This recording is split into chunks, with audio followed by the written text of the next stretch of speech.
Hey guys, tonight we step into a world that's as fascinating as it is morbid, as we explore the dark secrets behind the Last Suppers served to prisoners on medieval death row.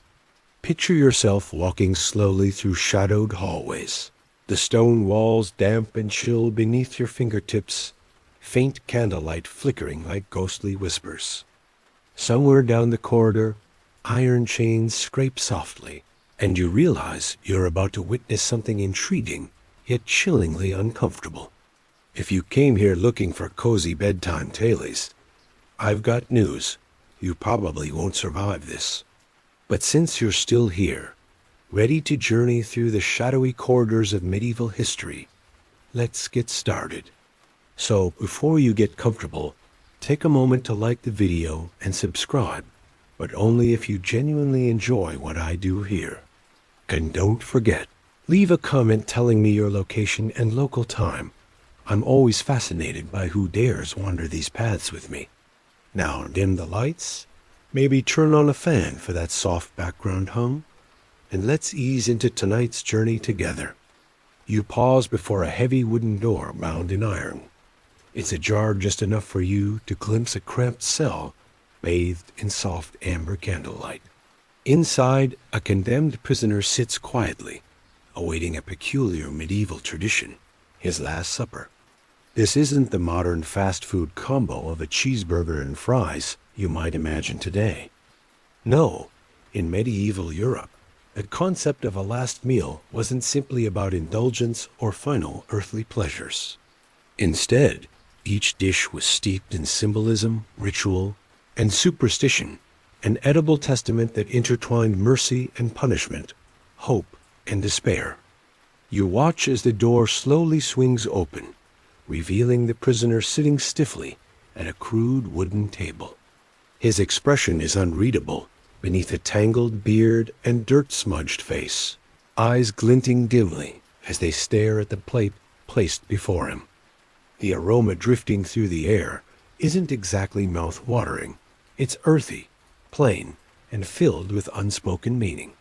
Historically speaking, condemned prisoners typically weren't offered extravagant feasts, but rather humble meals that resonated deeply with medieval religious beliefs.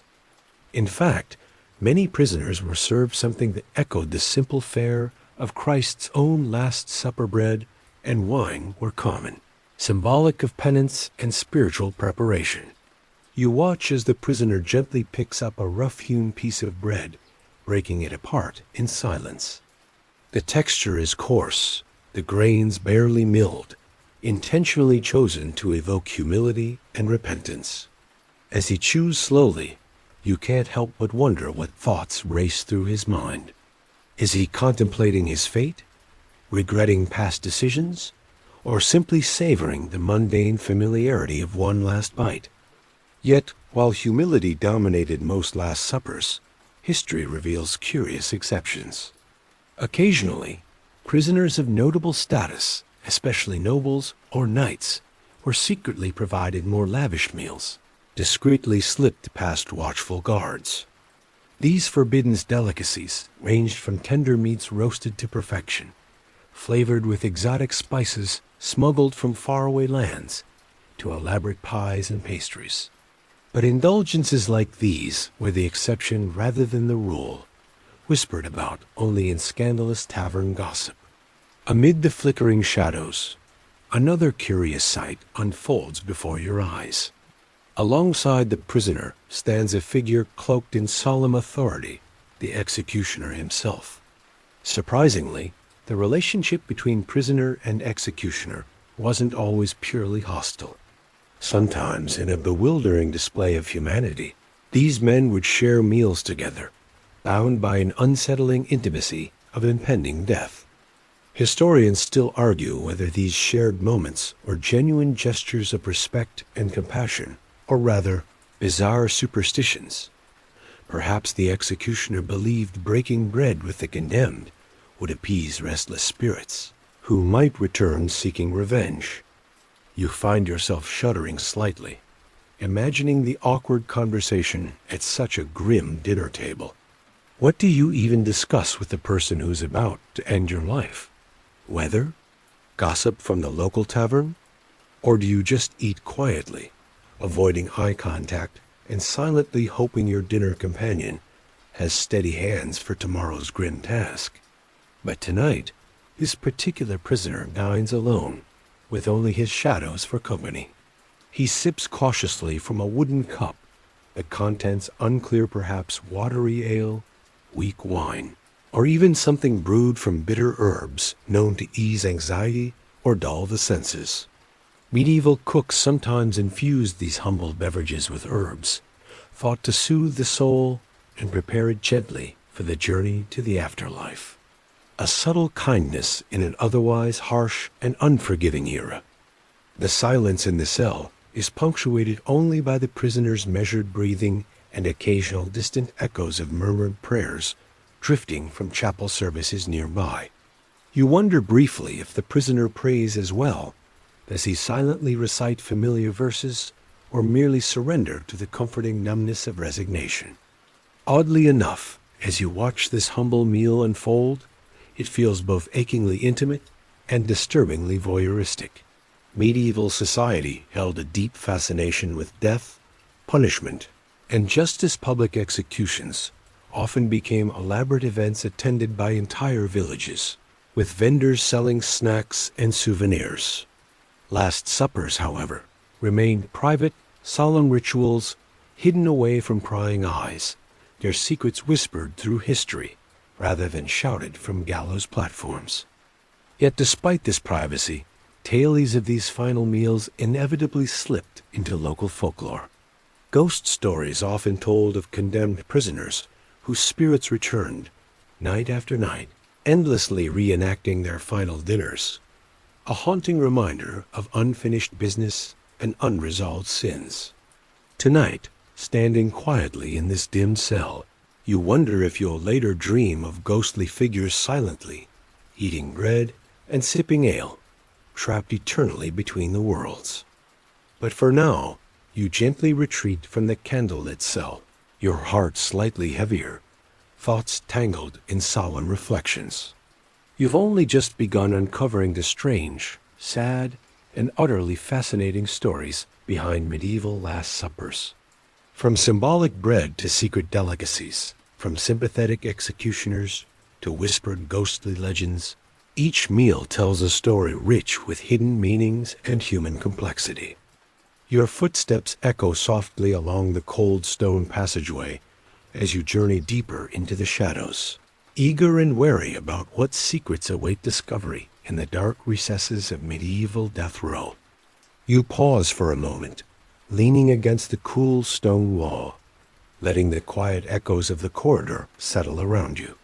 Moving further into the shadowy heart of this strange medieval tradition, you find yourself reflecting on something surprisingly humble bread. Yes, plain old bread, the kind you'd spread peanut butter on at midnight when no one's watching. Except here, in these dark cells, bread takes on a significance that goes far beyond a simple midnight snack. In medieval Europe, bread wasn't just food. It was life itself. The very shape, texture, and even color of bread provided subtle yet powerful symbolism at the final meal. Imagine the condemned prisoner holding a rough chunk in trembling fingers.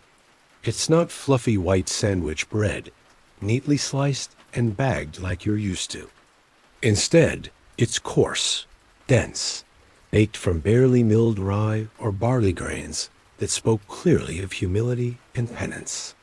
The roughness was intentional, reminding prisoners and observers alike of the harsh reality of justice and spiritual cleansing. You can almost smell the bread now, earthy, heavy, slightly bitter from poor quality flour and minimal leavening. Medieval cooks often deliberately under-leavened the bread for condemned prisoners, partly out of frugality, but mostly to emphasize spiritual symbolism. In Christian theology, unleavened bread was closely tied to humility, purity, and sacrifice. Eating bread without the comfort of yeast-ridden fluffiness reinforced the prisoner's humility before their maker. A small, final act of repentance through taste and texture alone. This wasn't just superstition either. Bread in medieval theology wasn't merely food. It was a subtle message, a symbolic gesture. Priests might quietly whisper blessings over the loaves destined for death row, transforming simple nourishment into spiritual preparation. Historians still argue whether these whispered prayers truly comforted prisoners or merely assuaged the guilt of executioners and clergy. But regardless, the bread held profound importance. But bread wasn't alone on the condemned's plate. Alongside it often sat bitter herbs, an ancient tradition that reached back deep into biblical rituals. These weren't exactly the herbs you toss into your salad or sprinkle over pizza no basil or oregano to be found here. Instead, prisoners faced plates adorned with nettles, chicory, or wormwood. Just the names alone sound like they'd be at home in a medieval witch's brew, rather than dinner plates, but their symbolism was clear. In medieval spiritual practices, bitter herbs represented suffering and penitence, a culinary reminder of the prisoner's impending fate. Eating these unpleasant plants wasn't simply cruel.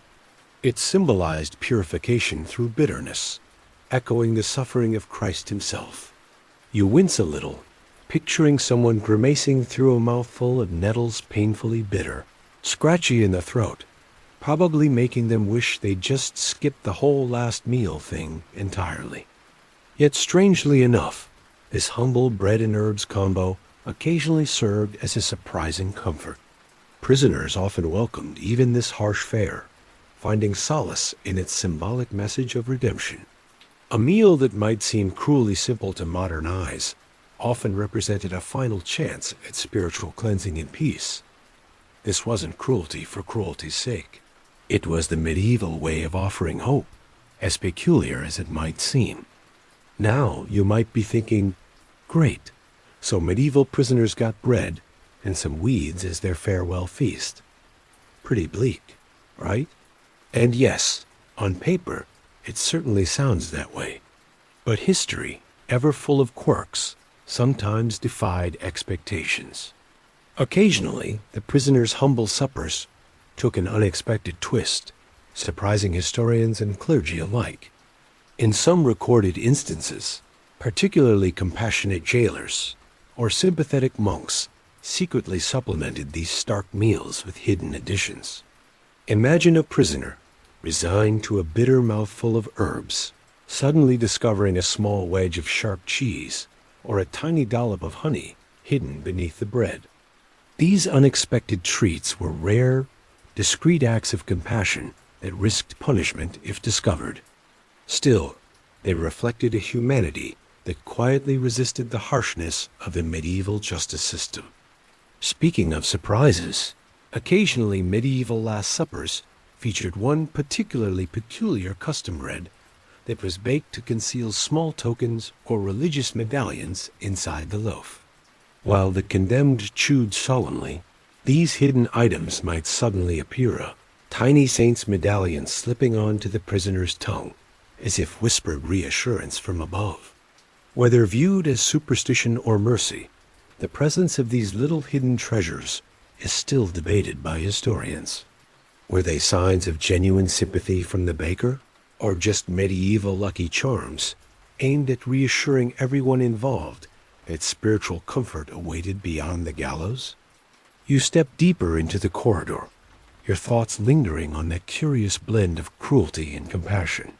These simple meals, so starkly symbolic, still echo down through centuries, asking questions about punishment, redemption, and humanity itself. Bread wasn't just symbolic, it had practical meanings as well. It represented the universal basic nourishment of medieval life, something everyone, from king to beggar, understood intimately. In sharing the simplest food possible, prisoners were momentarily reconnected to the broader human community from which execution violently separated them. But this symbolism sometimes twisted itself into dark humor among medieval citizens. Grim jokes circulated about the condemned's dry bread or bitter salads, lightening the tension of impending public executions with gallows humor. Imagine villagers whispering sly comments like, "Guess he'll finally learn what bitter tastes like," or, "At least the bread is fresher than he'll be tomorrow." And yet, amidst this dark wit, something deeper remained. Medieval society genuinely believed in the spiritual significance of this humble meal, hoping the prisoner's soul might find peace through acceptance of their punishment. It wasn't just food. It was a last-minute sermon served silently on a plate. You pause at another shadowy door, breathing deeply, imagining another prisoner quietly accepting that plate of bread and bitter herbs. It feels both intimate and remote, a timeless ritual connecting you to humanity's complex relationship with death, judgment, and mercy. And as you continue through the stone corridors of medieval history, remember, it's often these simplest details, like bread and herbs, that speak loudest about who we are and what we fear most. So chew on that thought, but maybe skip the nettles tonight. You walk deeper down this shadow-drenched corridor, following echoes and faint whispers toward another dimly lit room. This time, a different fragrance greets you, less earthy than the bitter herbs, yet strangely comforting. It's the unmistakable scent of ale. Now, ale probably brings to mind a medieval tavern bustling with laughter and song, or at least a Friday night hangout at your favorite pub. But tonight, this ale is no casual drink. Here in this somber chamber, it carries a significance that reaches far beyond the usual cheers or bottoms up. In medieval Europe, ale wasn't just a drink, it was liquid bread, a staple that fueled life, labor, and even religious contemplation. Monks brewed it, farmers consumed it, and yes, even prisoners awaiting execution drank it. But on death row, ale took on another layer of symbolism entirely. Prisoners sipping ale weren't just soothing their nerves or dulling their fears. Though it certainly helped, they were preparing their souls for the journey ahead. As you step quietly closer, you notice the condemned prisoner seated at another small, rough-hewn table. His fingers wrap around a simple wooden tankard, eyes distant as he takes slow, measured sips.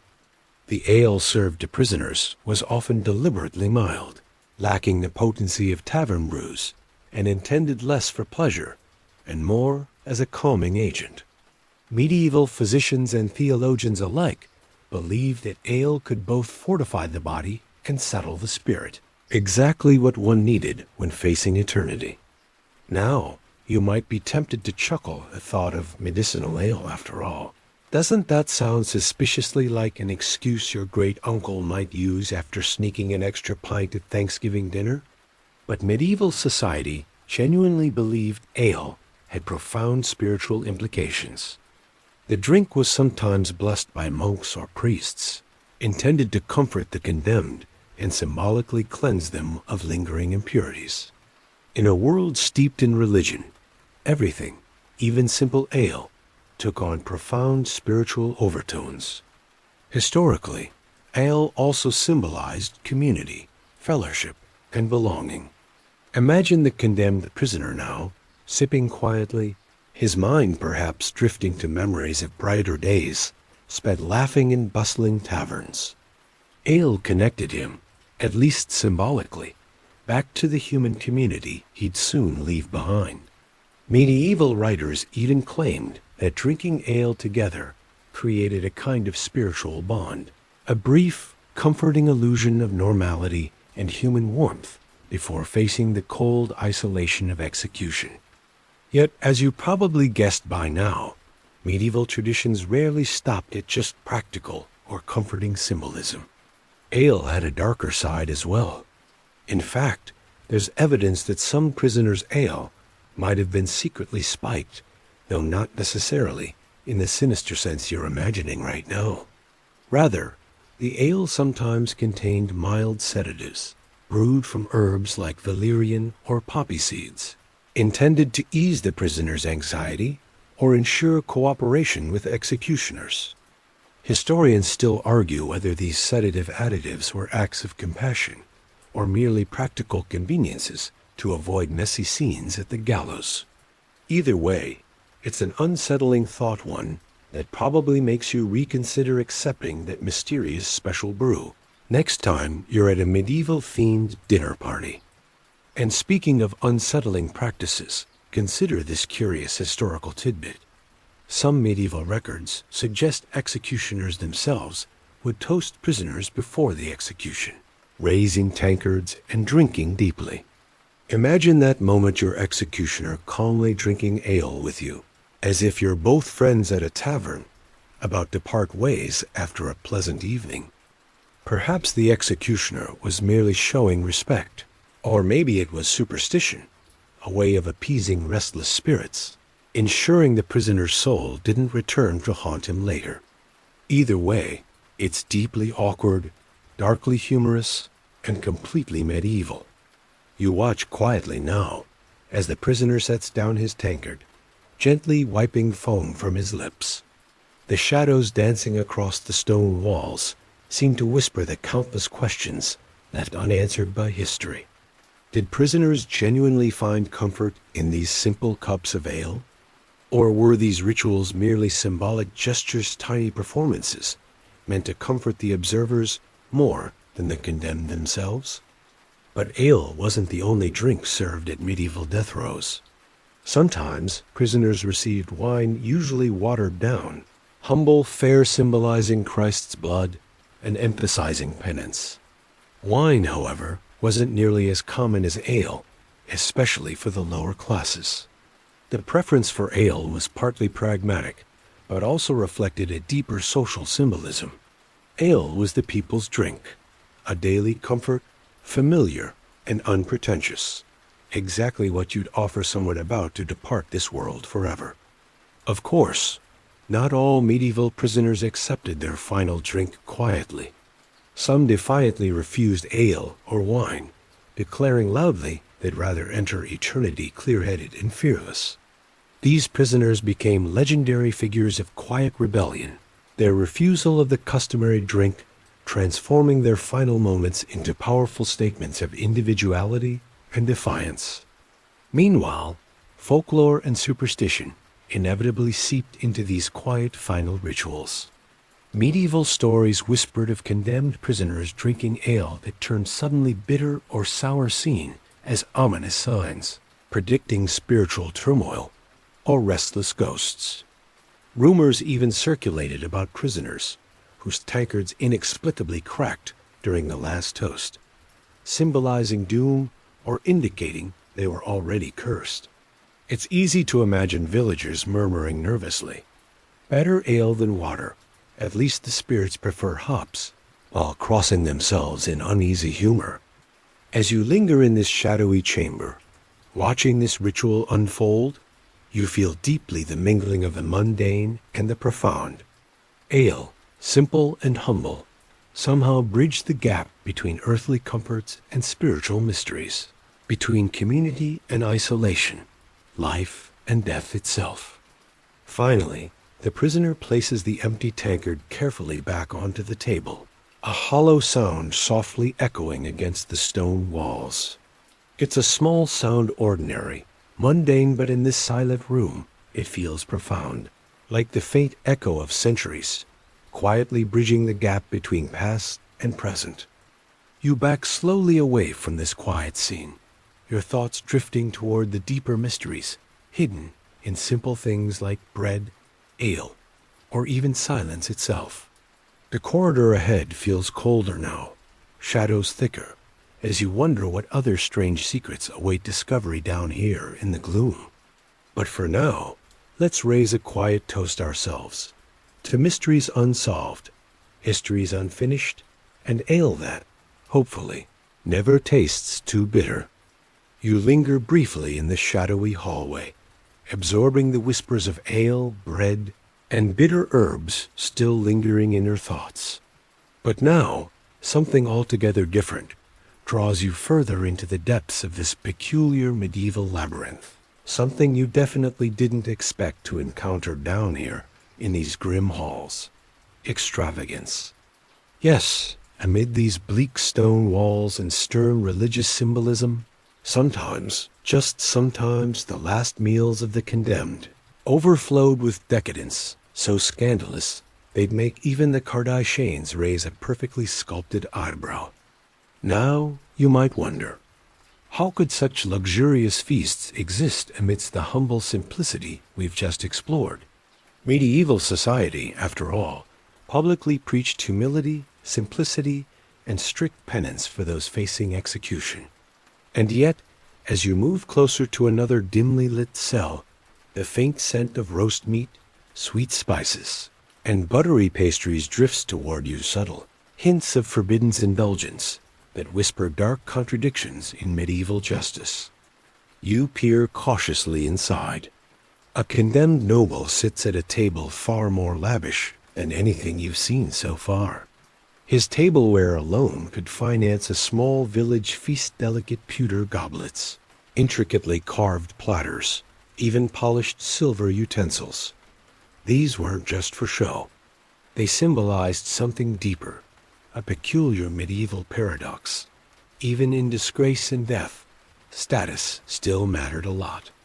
Historically speaking, condemned nobility occasionally received last meals befitting their former rank, quietly approved by sympathetic jailers or powerful patrons. Such extravagance often defied official rules, causing scandal and gossip among the common people, who bitterly joked that justice was a luxury only the rich could afford. You can almost hear medieval townsfolk muttering sarcastically, "Guess it pays to lose your head when you've got a fancy title," as they gossiped about these secret feasts. But it wasn't just nobles who occasionally enjoyed forbidden delicacies. Sometimes, popular prisoners, heroes of the people, or charismatic rebels managed to charm jailers into allowing meals that exceeded official allowances. Historians still argue whether these feasts were quiet acts of defiance against harsh medieval authority, or merely expressions of human empathy hidden beneath strict protocols.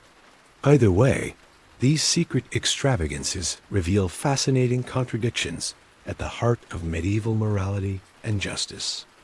Tonight, this condemned noble dines quietly, his feast spread before him like a darkly ironic banquet. You watch as he delicately samples roast venison, cooked to perfection, its juices mingling richly with rare spices like cinnamon, cloves, and nutmeg, ingredients so expensive and rare in medieval Europe. They often cost more than gold. These spices didn't merely flavor food. They proclaimed status, wealth, and power, even at the brink of death. Speaking of spices, medieval Europe was utterly obsessed with them. People believed these exotic imports from distant lands had medicinal, magical, even spiritual properties. Perhaps prison cooks hoped that seasoning last meals with precious spices could soothe the condemned, or even help prepare their souls for judgment. But more practically, spices masked the unpleasant tastes of stale meat, spoiled sauces, or rancid fats, unavoidable realities in medieval kitchens lacking refrigeration. As you watch quietly, you can't help but wonder, did this noble prisoner taste only richness and comfort in his meal, or did he detect deeper bitterness lurking beneath luxury's surface? Did these costly spices remind him of his lost power and prestige, emphasizing rather than softening his fall from grace? The answer remains forever trapped in history's shadows. Curiously enough, sometimes the condemned prisoners requested their own extravagant dishes, often strange combinations reflecting personal taste, nostalgia, or even defiance. Historical records occasionally mention bizarre requests. Dishes like eel pies sweetened with honey, roasted peacock adorned with feathers, or even pies filled with live songbirds, extravagances more symbolic than appetizing. These odd meals were designed not merely to indulge personal tastes, but to provoke reactions, sometimes shock, sometimes sympathy, always memorable. And let's face it, no medieval scandal would be complete without a healthy dose of superstition and folklore. Villagers whispered dark tales about lavish Last Suppers, warning that condemned prisoners who indulged too greedily returned as hungry ghosts, eternally cursed to wander the afterlife, craving delicacies forever beyond their reach. Imagine ghostly figures haunting medieval kitchens, rattling pots and pans, searching fruitlessly for one last mouthful of richly seasoned meat pie. But superstition aside, these secret extravagances weren't purely scandalous. They contained hidden compassion.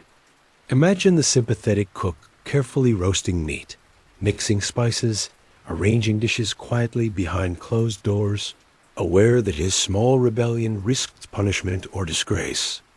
Each dish was a discreet act of empathy, quietly acknowledging the condemned as human beings deserving comfort, even if society officially disagreed.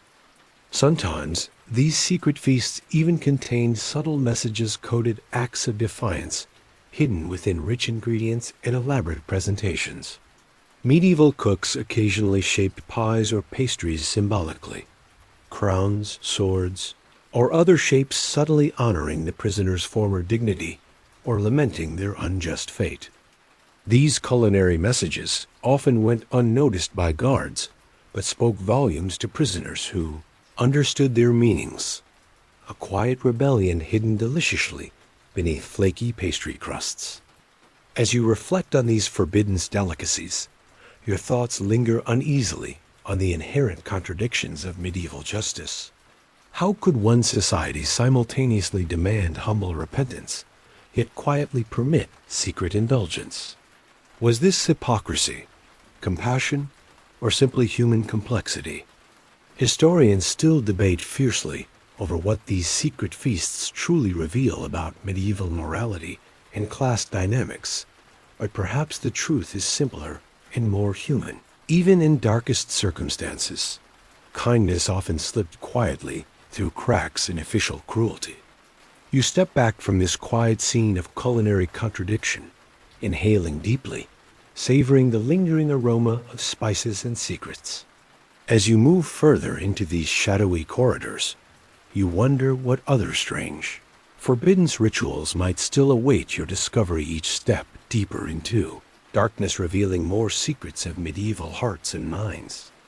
But for now, let's linger briefly with this last intriguing thought. Sometimes, even condemned prisoners got to taste extravagance, scandalously savoring luxury in the face of death itself, proof that life's contradictions run deep, deliciously complicated, and sometimes oddly comforting. As you gently step away from that lavish, spice-scented room, something far darker and stranger now beckons you deeper down this shadowy passageway. You pause, letting your eyes adjust to the deeper gloom, feeling an odd chill ripple slowly down your spine. Because now, it's not just food or ritual symbolism that awaits your discovery. It's something eerily supernatural. Welcome to the unnerving world of medieval superstition, where Last Suppers weren't always just meals served to human prisoners. Sometimes they involved sinister guests believed to lurk just beyond the candlelight. You move quietly into another chamber, darker than the rest, its walls draped with heavy, moth-eaten fabric. The air here feels thicker, charged somehow, carrying a sense of foreboding you can't quite shake off. On the rough table sits another last meal, untouched, but something feels off. Is it your imagination, or did the candles just flicker strangely, as if disturbed by an unseen breath? In medieval Europe, the presence of evil spirits, demons, and supernatural entities wasn't merely the stuff of spooky bedtime stories. Belief in their reality was widespread and deeply ingrained into daily life. And for those condemned to die, these beliefs took on an unsettling intensity. Some medieval legends even claimed that prisoners awaiting execution were forced to dine alongside invisible demons, lurking eagerly in the shadows, ready to snatch away their souls at the final moment. You swallow nervously, imagining a prisoner glancing anxiously around, half convinced he sees shadowy shapes shifting behind the candle flame. Medieval texts frequently mention condemned individuals who reported seeing or feeling sinister presences during their final meals. Historians still debate fiercely whether these were merely psychological manifestations of fear and anxiety, or perhaps something genuinely supernatural, at least in the minds of those who experienced it. But these demonic dinner guests weren't always just silent, lurking shadows. Folklore often described vividly detailed encounters. Picture this unsettling scenario. A condemned prisoner lifts a spoonful of soup, only to feel an icy hand grip his wrist, whispering dark taunts. Or a condemned woman quietly eating bread suddenly senses cold breath on her neck, accompanied by mocking laughter no one else can hear. Whether psychological hallucinations or genuine paranormal experiences, these chilling accounts became woven deeply into medieval lore, haunting villagers' dreams and fueling superstition for centuries. In fact, medieval jailers themselves often feared these supernatural encounters, sometimes taking extra precautions to ward off evil spirits during prisoners' last suppers. You might find it amusing, or perhaps unsettling, to learn that executioners occasionally sprinkled salt around prisoners, table salt believed to repel demons and protect souls. Imagine a grim-faced executioner quietly muttering protective prayers, while carefully drawing salt circles around the condemned's humble meal, trying desperately not to look too terrified himself. But sometimes the condemned prisoners themselves attempted rituals intended to protect them from these demonic intrusions. Prison records occasionally describe prisoners insisting on prayers, blessings, or even small amulets placed discreetly on their plates. Even in the final hours, human beings clung desperately to small gestures they hoped might shield their souls from darkness. You can't help but sympathize with their quiet desperation, their trembling hands clutching charms as if those tiny objects alone could anchor them safely amidst fear and uncertainty. Yet, as grim as this supernatural imagery might seem, it wasn't without moments of dark humor. Medieval villagers, endlessly inventive in their gallows wit, circulated jokes and stories mocking the supposed demons of death row. Imagine tavern patrons laughing nervously, whispering wryly to each other, "Careful eating that sausage, the demons might get jealous." Or, "Demons hate garlic bread, better order extra." Humor, even grim humor, provided small comforts against overwhelming fear of the unknown. Interestingly, scholars point out that belief in demons dining with condemned prisoners likely served deeper psychological and social purposes. Fear of supernatural punishment might have reinforced the morality talis underlying medieval justice warnings about sin, redemption, and consequences. The presence of lurking demons symbolically reinforced the terrifying reality of divine judgment, reminding observers that justice wasn't merely earthly, but spiritual as well. And perhaps more cynically, belief in demons also conveniently explained away strange events surrounding executions. Unexplained phenomena, prisoners' sudden madness, inexplicable illnesses, or deaths before execution were easily attributed to demonic interference. Historians still debate whether these explanations were sincere superstitions or simply convenient scapegoats when justice went awry.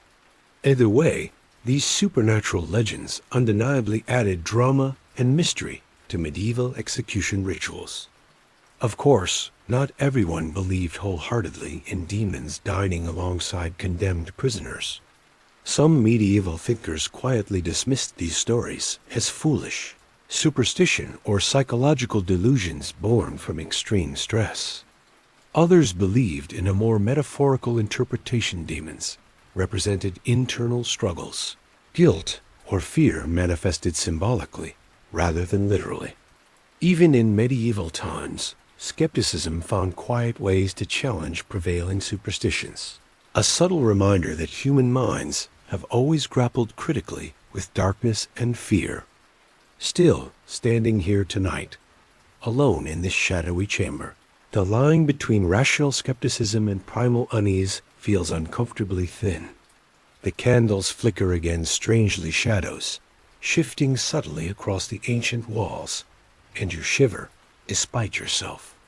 The room feels charged with invisible eyes, silent whispers, cold breaths of history. Perhaps these demon stories linger not merely because they entertained medieval imaginations, but because they touch deeply human fears. Isolation, judgment, and the unknown waiting beyond death's threshold. You step quietly backward from the chamber, unwilling to remain longer beneath the heavy gaze of imagined or perhaps real shadows. But as you retreat down the corridor, you carry with you uneasy questions about how deeply superstition shaped the experience of those condemned to die. Were demons merely shadows projected by fearful minds? Or do darker truths linger unexplained?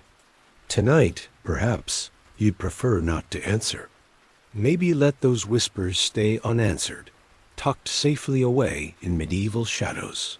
As you quietly continue onward, hoping no invisible dinner companions follow close behind, you slowly move forward, grateful to leave those unsettling shadows behind, though you suspect they'll linger at the edges of your dreams tonight. As you journey deeper down these eerie medieval corridors, another peculiar scene awaits you, something perhaps even more surprising than demons and spice-laden feasts. You pause, ears catching faint murmurs of conversation from behind the next heavy wooden door. This time, you're about to glimpse a relationship that defies logic, tradition, and perhaps even basic common sense, a curious and sometimes baffling bond between prisoner and executioner. Stepping quietly into the dim chamber, you're struck by an unexpected sight. Seated at the humble table is a condemned prisoner, calmly sharing his final meal with the executioner himself. It's a scenario that, at first glance, seems absolutely absurd, akin to inviting your dentist to a candy-tasting party or chatting casually with your surgeon moments before they put you under. Yet here, in the strange world of medieval justice, this surreal intimacy wasn't entirely unheard of. Historically, medieval executioners often found themselves living at society's margins. Their profession isolated them, making them simultaneously feared and ostracized. To townsfolk, executioners embodied both necessary justice and uncomfortable cruelty, leaving them perpetually outside polite company. Prisoners, too, existed on society's periphery, their fate setting them apart from normal humanity. Thus, condemned and executioner sometimes found common ground in mutual isolation to outsiders, quietly sharing an understanding few others could comprehend. Tonight, as you watch quietly from the shadows, prisoner and executioner speak softly, their words a quiet murmur blending gently with candlelight flickers. What exactly could they discuss? The prisoner's past? Town gossip? Perhaps oddly casual banter about cooking techniques or the quality of tonight's ale? History doesn't always clearly document these quiet conversations, but we do know they sometimes occurred. Medieval diaries and court records hint at prisoners and executioners sharing surprisingly mundane exchanges, even laughter and jokes, and unexpected humanity amidst grim surroundings. Of course, such conversations weren't simply casual friendliness. Executioners sometimes used these moments deliberately to calm prisoners, hoping to ease the emotional strain of their difficult task. Medieval texts mention executioners who spoke soothingly to prisoners during their final meals, reassuring them or even quietly praying alongside them. Historians still debate fiercely whether such compassion stemmed from genuine empathy or was merely practical, intended to prevent panic or resistance at the scaffold. Either way, These interactions reveal complex emotional layers behind the grim face of medieval justice. But as always, medieval customs worked without quirks. Occasionally, superstition played a role in these odd interactions. Executioners sometimes believed that establishing friendly relations with prisoners might appease their restless spirits, preventing hauntings or curses. Imagine executioners nervously offering bread or ale to condemned prisoners, secretly praying that such small acts of kindness might spare them ghostly revenge. Townsfolk whispered darkly humorous warnings like, "Better make friends before you hang them, or you'll have noisy company afterward," half-joking yet genuinely fearful of supernatural retribution.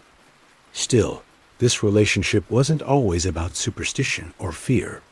Sometimes, prisoners themselves sought friendship or forgiveness with their executioners, viewing these final conversations as moments of reconciliation or even redemption.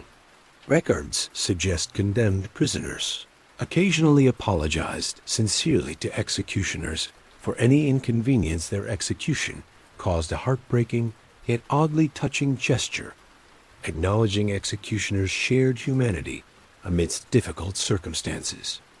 You watch closely now as the executioner gently refills the prisoner's cup, his movements strangely respectful, almost tender.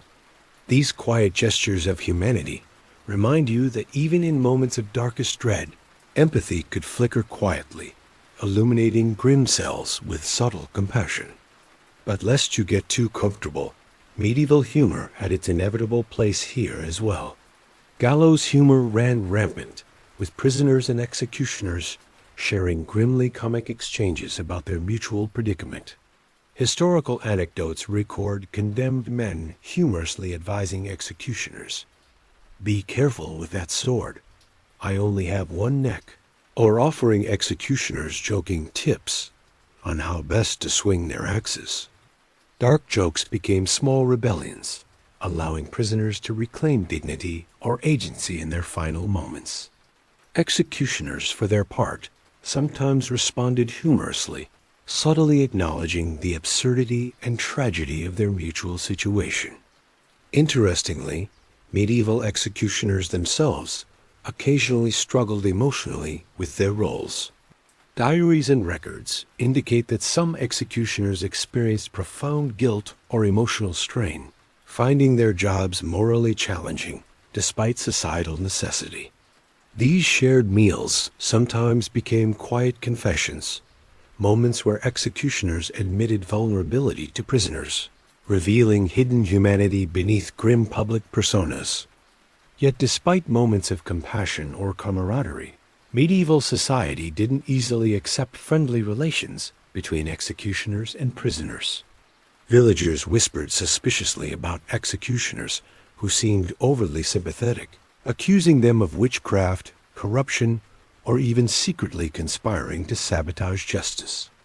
The relationship between prisoner and executioner was, after all, deeply uncomfortable, fraught with ambiguity and suspicion. Historians still debate how widely society tolerated these quiet connections, or whether they were viewed predominantly as troubling anomalies. Tonight, standing quietly at the edges of candlelight, you reflect deeply on this strange intimacy. Prisoner and executioner, two figures seemingly defined entirely by their grim roles, yet quietly connecting through small gestures of kindness, conversation, or humor. It's an unsettlingly human reminder that even role society creates roles filled with fear, punishment, or authority can never entirely erase the basic connections between human beings. And perhaps that's the point of these small shared meals moments, reminding everyone involved, from prisoner to executioner, that humanity persists stubbornly, quietly, even amidst darkest circumstances. It's an oddly comforting thought, though, perhaps one best appreciated from a safe distance, with no looming executioner offering to refill your cup. You quietly back away now, leaving the prisoner and executioner to their quiet conversation. their whispered words fading gently behind you as you continue onward. The corridor ahead feels colder, the shadows deeper. Yet you move forward thoughtfully, perhaps slightly unsettled, yet oddly reassured, wondering what other complexities might await discovery deeper within these ancient walls. For tonight, though, perhaps just whisper a small toast yourself to human connection, however strange or unsettling its forms might sometimes appear. Stepping quietly away from that oddly comforting yet unsettling scene between prisoner and executioner, you find yourself drawn even deeper into this medieval maze of secrets and traditions. But now, something new captures your attention, something darker, more mysterious, and perhaps even slightly scandalous. Tonight, you're about to explore whispered rumors, controversial debates, and chilling questions surrounding one of the most fascinating aspects of medieval Last Suppers, the possibility of poison hidden quietly in the condemned's final meals. You hesitate slightly as you approach the next chamber. Your mind spins with images of medieval intrigue, secret plots, whispered conspiracies, and shadowy figures slipping unseen into kitchens at midnight. But were these just dramatic inventions, medieval urban legends? Or could there genuinely have been truth behind such chilling whispers? You step cautiously into the dimly lit cell, noticing immediately that this scene feels subtly different. The prisoner sits stiffly at the small table, his face pale beneath flickering candlelight, eyes fixed anxiously on the untouched plate of food in front of him. Your pulse quickens. Has he been warned of hidden poison, or is he merely consumed by ordinary fear? Historically speaking, poisoning was a genuine and ever-present fear throughout medieval Europe. Poison was seen as a particularly sinister crime, often associated with cunning, betrayal, and secrecy. Yet here's the twist historians still debate furiously. Might poison sometimes have been intentionally placed in prisoners' last meals, not to harm, but rather to offer a quietly merciful alternative to brutal public execution? Imagine medieval jailers or sympathetic cooks secretly slipping poison into prisoners' meals to spare them public humiliation, agony, or prolonged suffering. Historians still argue passionately whether such clandestine mercy genuinely existed or was merely wishful thinking, fantasies imagined by modern minds uncomfortable with medieval cruelty. But intriguing historical hints exist, small whispers hidden in chronicles and diaries, suggesting at least the possibility that poison occasionally replaced the executioner's axe or hangman's noose. You glance uneasily at the prisoner's untouched food. Could someone, perhaps a sympathetic jailer, have quietly offered him escape from public torture and shame? Or is his hesitation born merely from paranoia, suspicion born of fear? Medieval prisoners frequently worried about poison, often refusing to eat until someone, often a jailer or priest first, tasted their food to prove safety. A grimly humorous scenario if you think about it. Imagine prisoners, nervously insisting executioners sample their meals first, perhaps, half-jokingly hoping to remove an executioner or two before their own deaths. But medieval poison wasn't always subtle, discreet, or gentle. Poisonings frequently went painfully, even spectacularly wrong, resulting in prolonged agony, convulsions, or other grotesque symptoms that terrified observers. Thus, poisoning wasn't necessarily kinder than execution. In fact, poison's unpredictability probably made it less appealing as a quiet act of mercy, too risky, too uncertain, too easily discovered.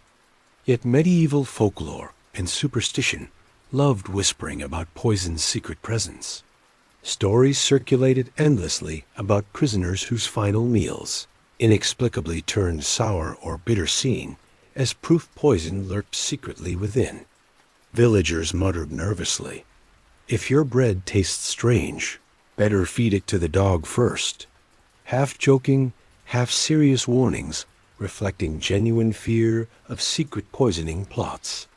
Medieval people genuinely believed poison's presence announced itself subtly odd tastes. Colors or textures in food or drink were always viewed suspiciously. Still, beyond suspicion, medieval cuisine itself sometimes inadvertently created conditions mimicking poisoning.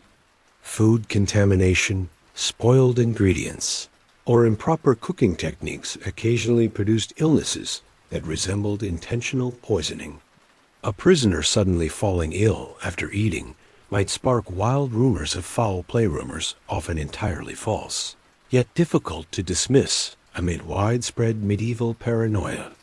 Speaking of paranoia, another intriguing medieval belief involved executioners themselves secretly using poison not to kill, but to subtly control prisoners' behavior.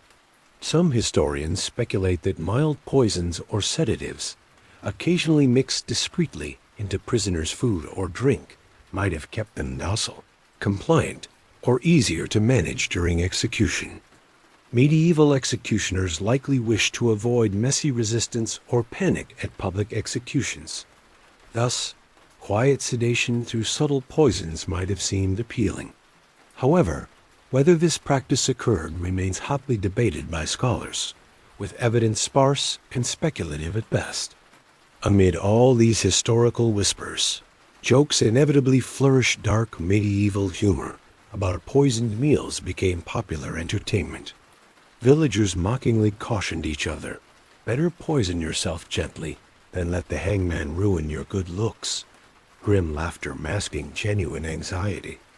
Humor softened dark medieval realities, making fear slightly more bearable through shared sardonic laughter. Yet tonight, standing quietly in this tense cell, you can't help but feel uneasy yourself. The prisoner still hasn't touched his food. Does he sense hidden poison? Or is fear simply overwhelming appetite? Either way, the presence of poison real or imagined casts uneasy shadows over this medieval tradition of last meals, complicating its symbolism profoundly. And perhaps, ultimately, that complexity is precisely why historians still debate medieval poisoning so fiercely.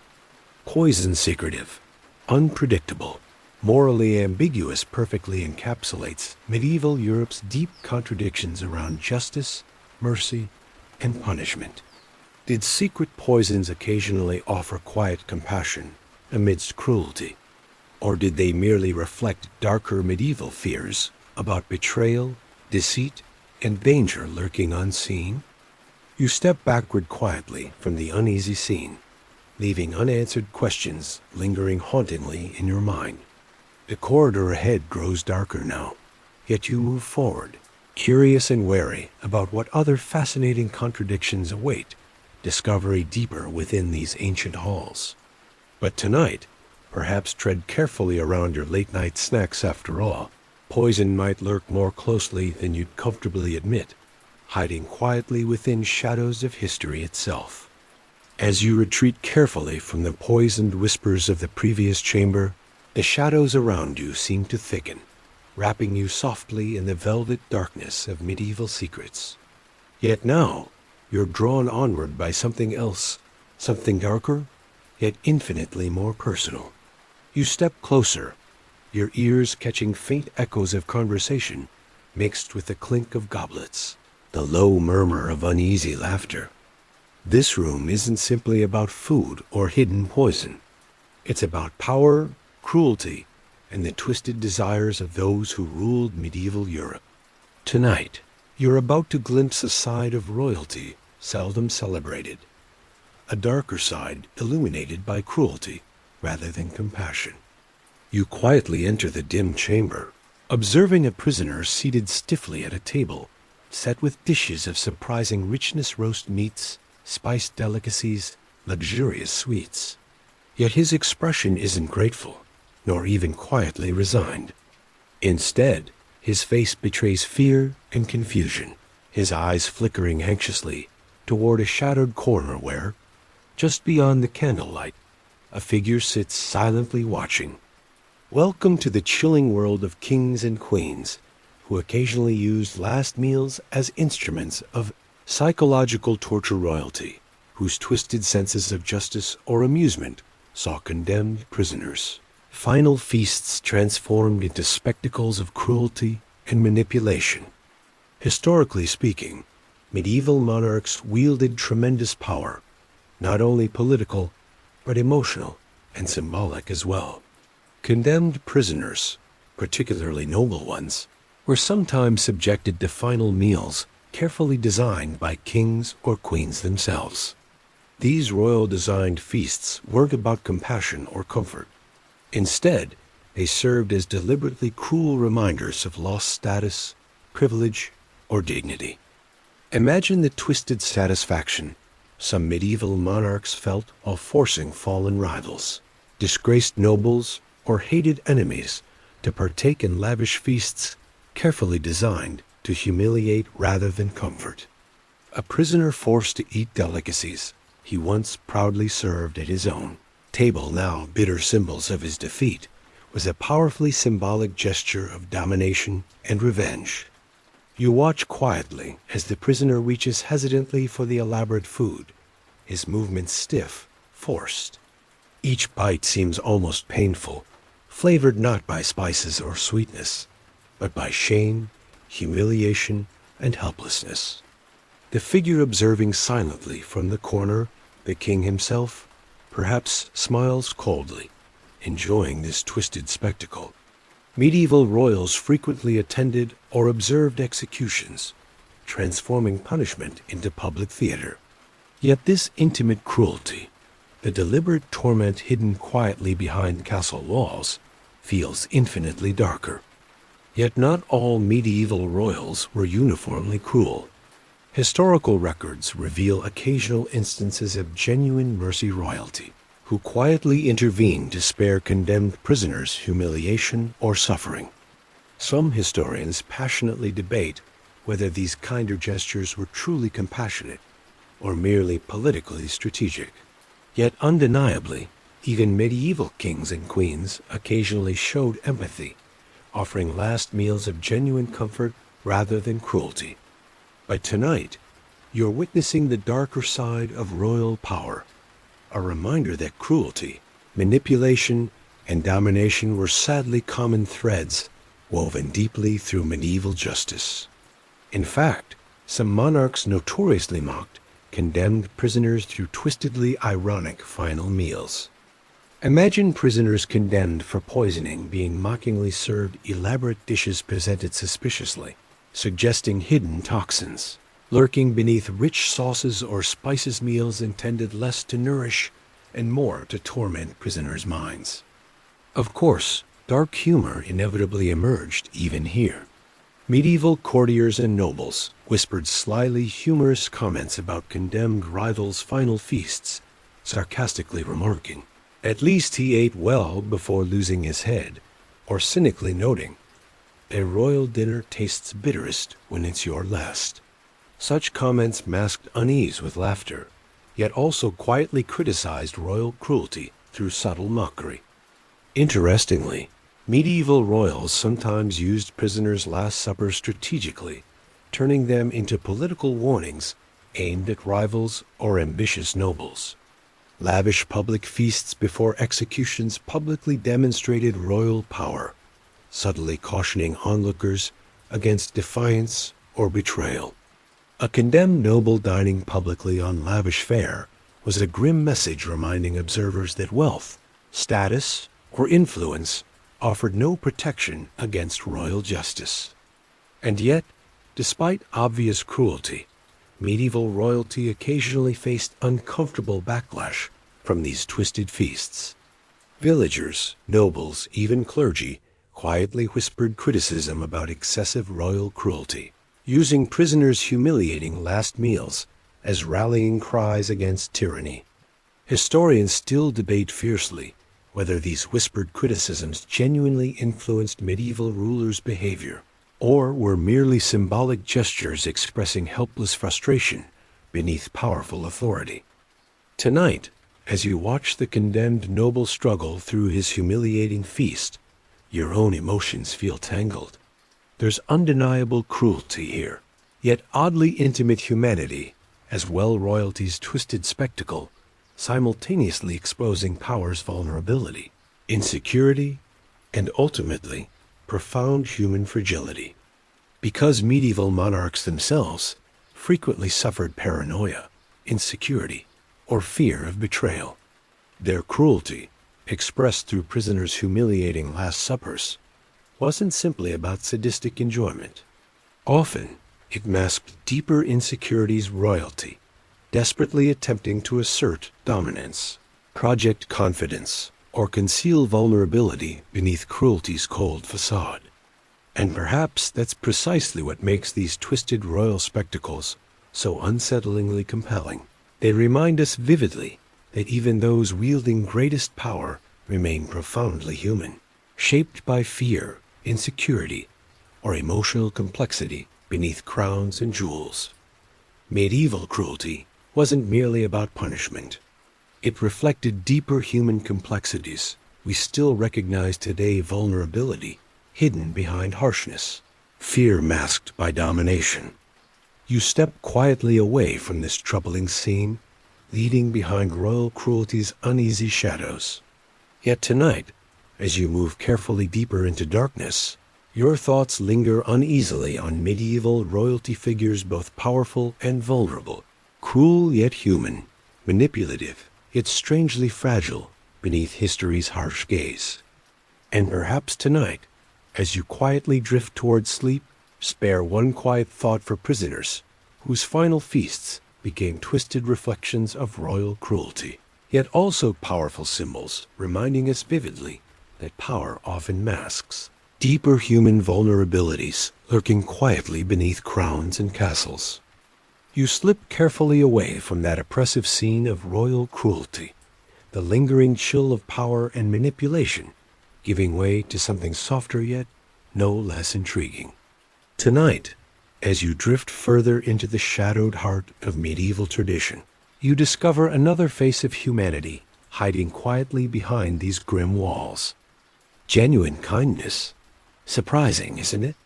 Amidst these dark tales of demons, poisons, and royal sadism, quiet compassion still occasionally blossomed moments of mercy, softly illuminating even the harshest realities.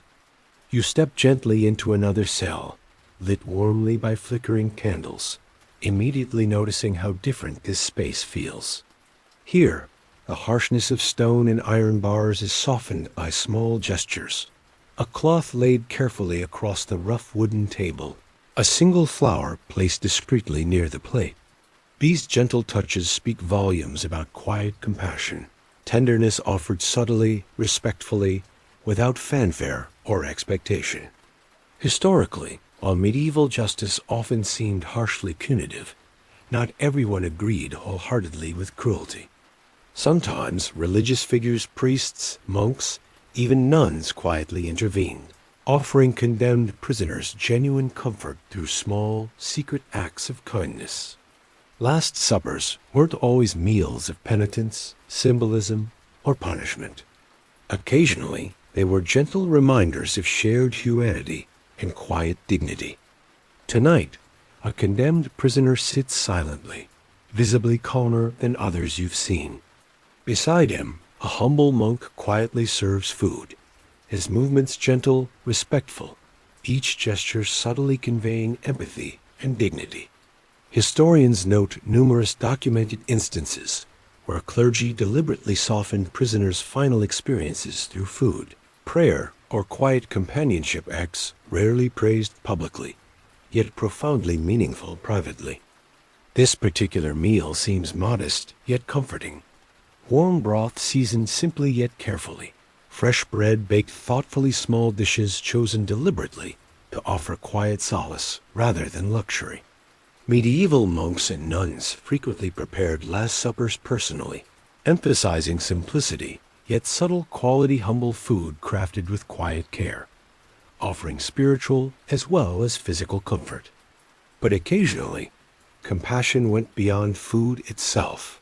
Historical accounts describe clergy discreetly comforting condemned prisoners emotionally or spiritually during their final meals.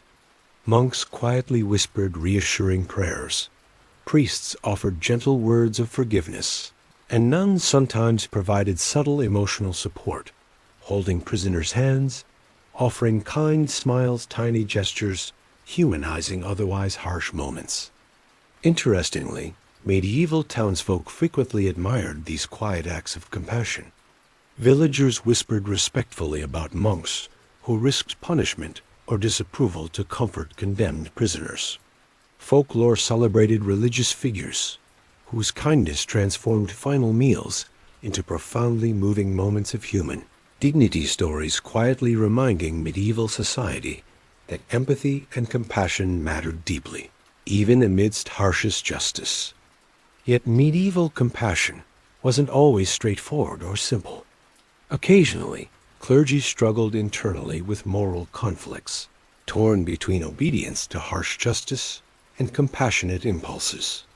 Historians fiercely debate whether religious compassion genuinely challenged medieval cruelty or merely softened it superficially, allowing society's harshness to continue comfortably beneath gentle gestures.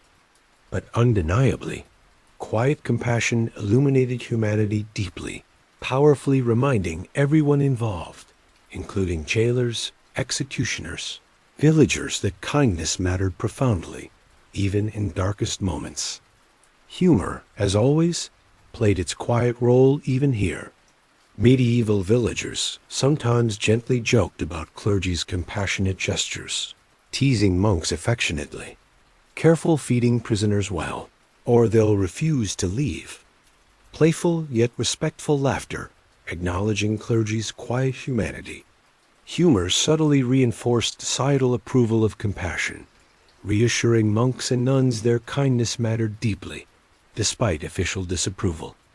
Tonight, as you quietly observe this tender scene, monk gently refilling prisoner's bowl, prisoner quietly thanking him softly, you feel profoundly moved. Medieval compassion wasn't merely about food or gentle gestures. It represented deeper societal beliefs about dignity, redemption, and humanity's intrinsic worth. Small acts of kindness quietly challenged cruelty, subtly questioning medieval justice's harshest assumptions.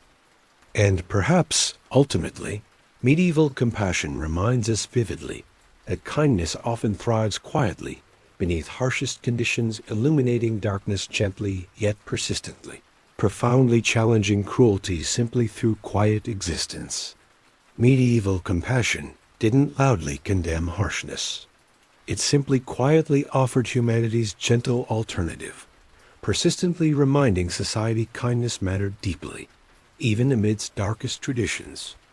Tonight, as you step slowly away from this quietly comforting scene, your thoughts linger warmly on compassion's quiet power, gentle humanity, softly illuminating even medieval history's darkest corners.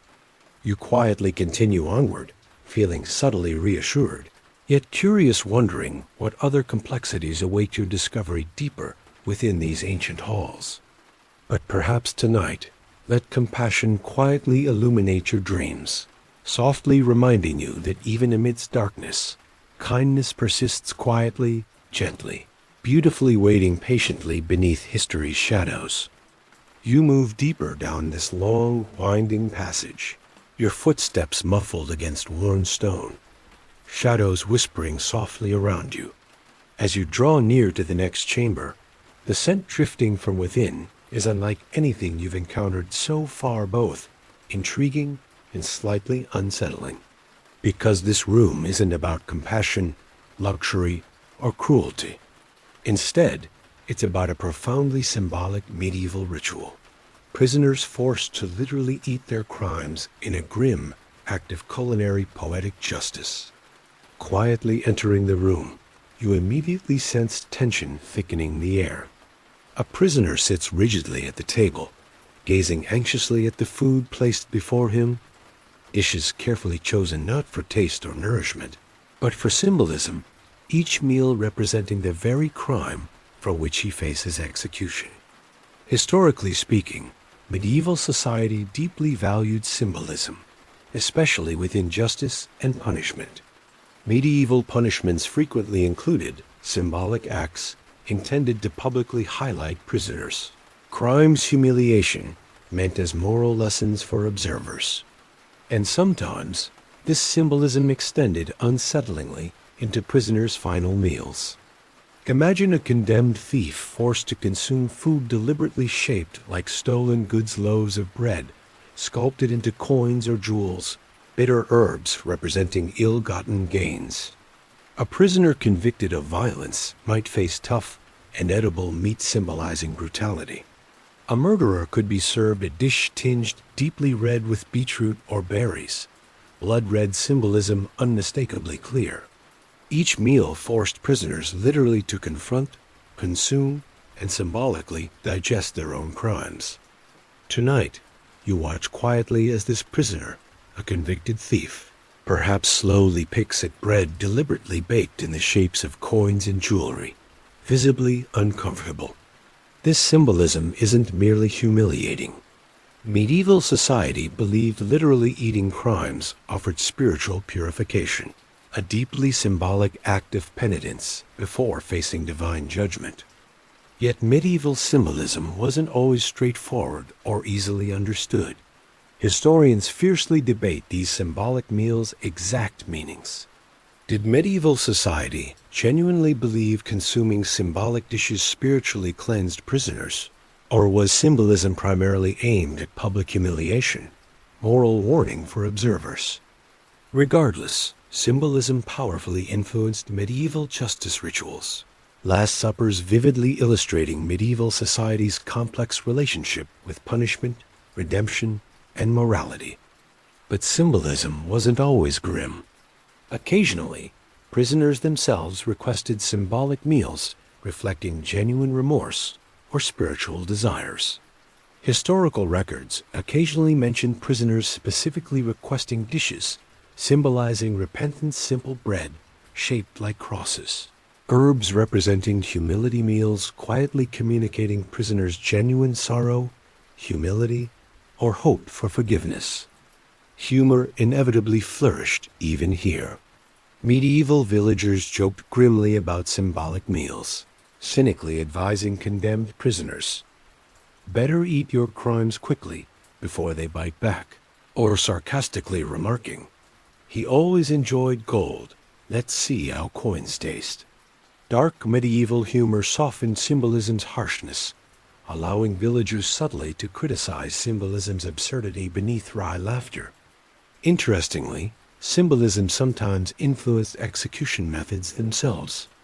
A prisoner convicted of poisoning might face symbolic poisoning through forced consumption of bitter, nauseating herbs before execution, symbolic justice brutally highlighting the condemned's crimes.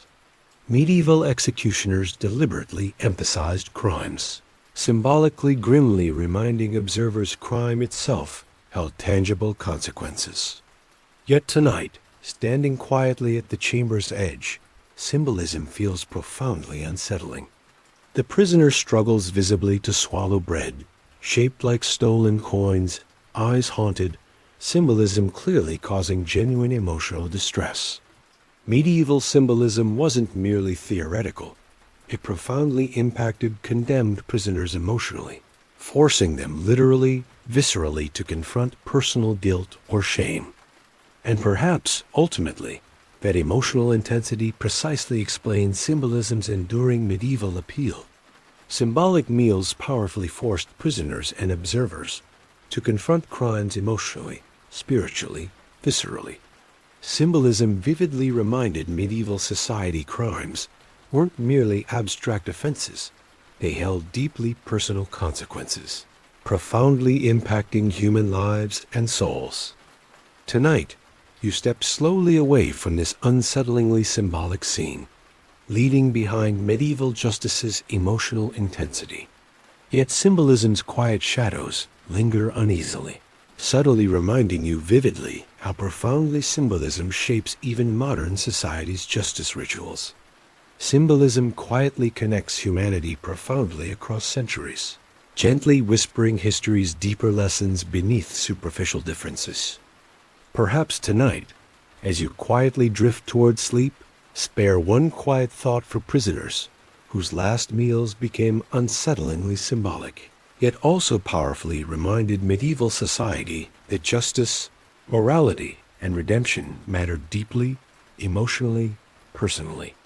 Symbolism quietly reminds us vividly justice profoundly impacts human souls, and perhaps, ultimately, symbolism gently whispers society should always approach justice compassionately, thoughtfully, aware symbolism's shadows linger deeply, emotionally within human hearts. You leave behind the unsettling symbolism, stepping further into this maze of medieval mysteries.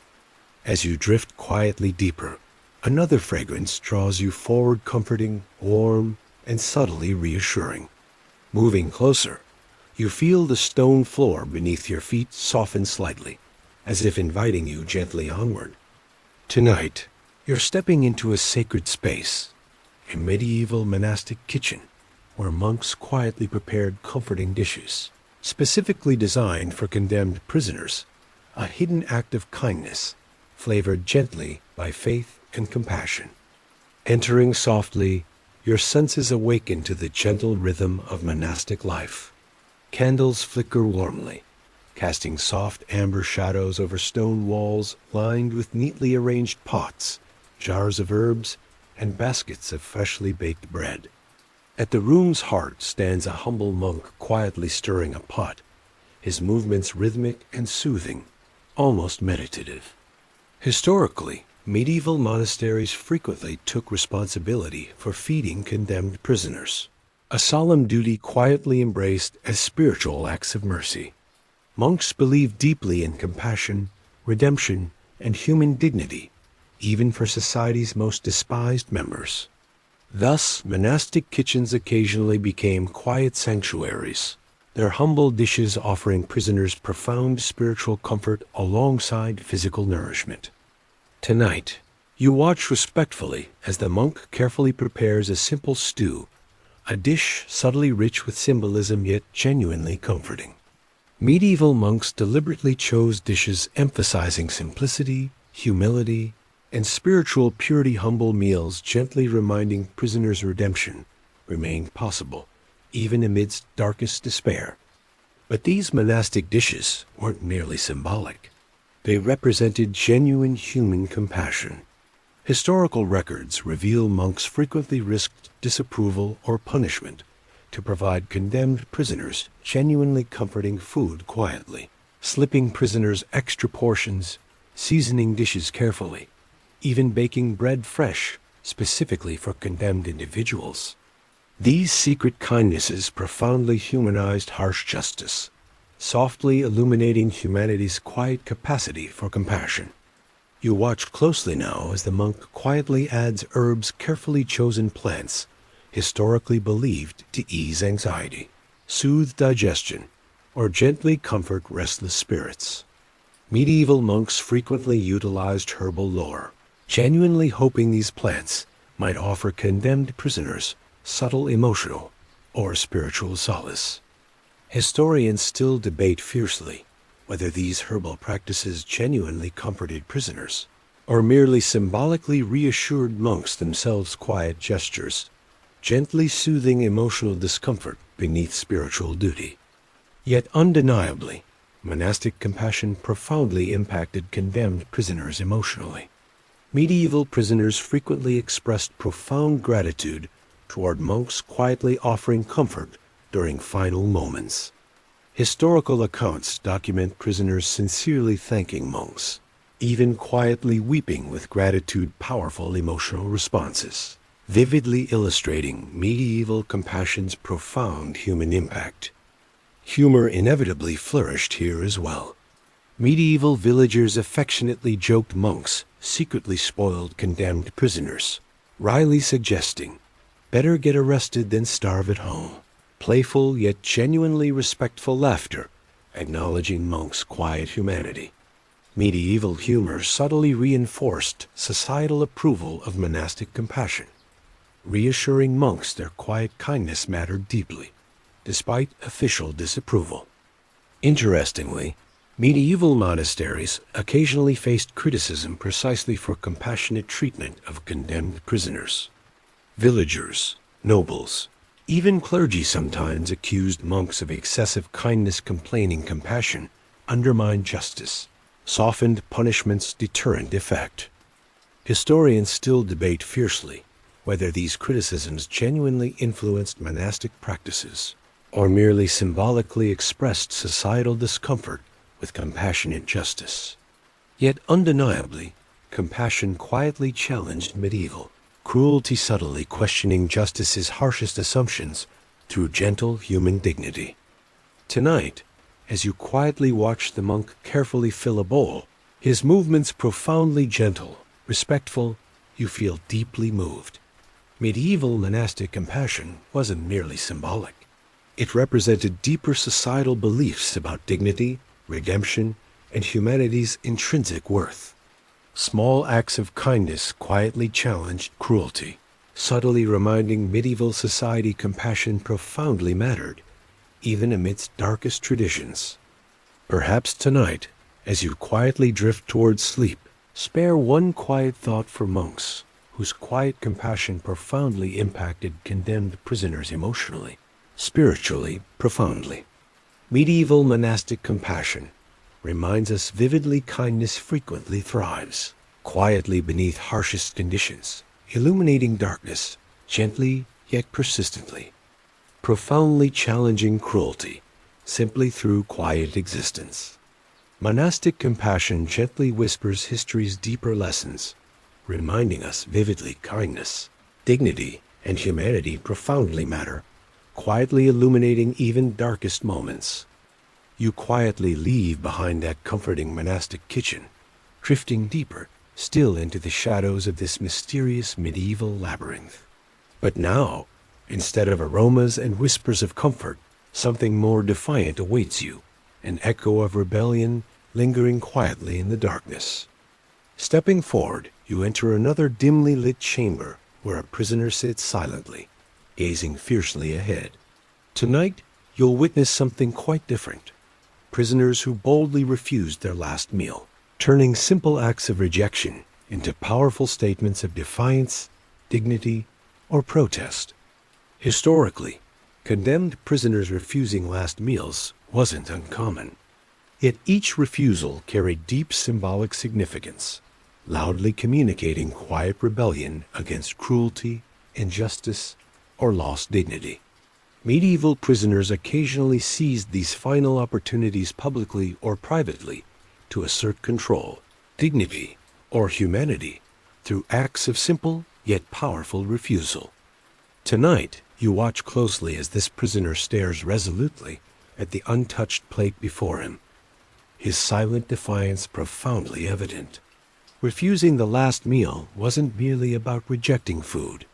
It symbolically challenged the entire medieval justice system, loudly proclaiming the condemned's autonomy even amidst imprisonment. Medieval historical records document numerous prisoners defiantly refusing food, some rejecting symbolic humiliation, others protesting unjust punishment, still others quietly asserting dignity despite inevitable fate. Each refusal loudly echoed deeper medieval debates about justice, morality, and humanity, symbolically challenging observers to reconsider punishment's harshness, cruelty, or necessity. Interestingly, refusal wasn't always symbolic rebellion. Occasionally, condemned prisoners genuinely lost appetite, overwhelmed by anxiety, fear, or despair. Historians still debate fiercely whether historical records accurately reflect deliberate symbolic refusals or simply emotional inability to eat. Yet undeniably, prisoners' refusals profoundly impacted medieval society emotionally, symbolically challenging harsh justice through quiet dignity, vulnerability, or defiance. Tonight, this prisoner's refusal feels genuinely defiant. His gaze remains fiercely fixed ahead, his jaw firmly set. Medieval society genuinely admired prisoners who defiantly refused meals, quietly whispering about prisoners' bravery, dignity, or strength. Folklore celebrated these defiant figures, transforming simple refusals into profoundly moving symbols of human resilience amidst cruelty. Humor, inevitably, played its quiet role here too. Medieval villagers joked grimly about prisoners stubbornly rejecting meals, affectionately teasing, "He always was picky, even about execution," or cynically suggesting, "Better starve defiantly than eat quietly." Laughter gently masking unease beneath subtle criticism of harsh justice. Humor quietly reinforced societal admiration of prisoners' defiance, subtly acknowledging deeper emotional discomfort beneath punishment's harshness. Yet medieval authorities frequently responded harshly to prisoners defiantly refusing meals. Executioners occasionally forced prisoners to eat, literally spoon-feeding condemned individuals publicly, humiliatingly. Historians fiercely debate whether such responses genuinely deterred defiance or merely intensified public sympathy for prisoners, further undermining justice's moral authority. Tonight, standing quietly in this tense chamber, you sense deeply the emotional intensity prisoners' defiance provoked historically. Each refusal profoundly challenged medieval society emotionally, symbolically forcing observers vividly to confront harsh justice's moral contradictions.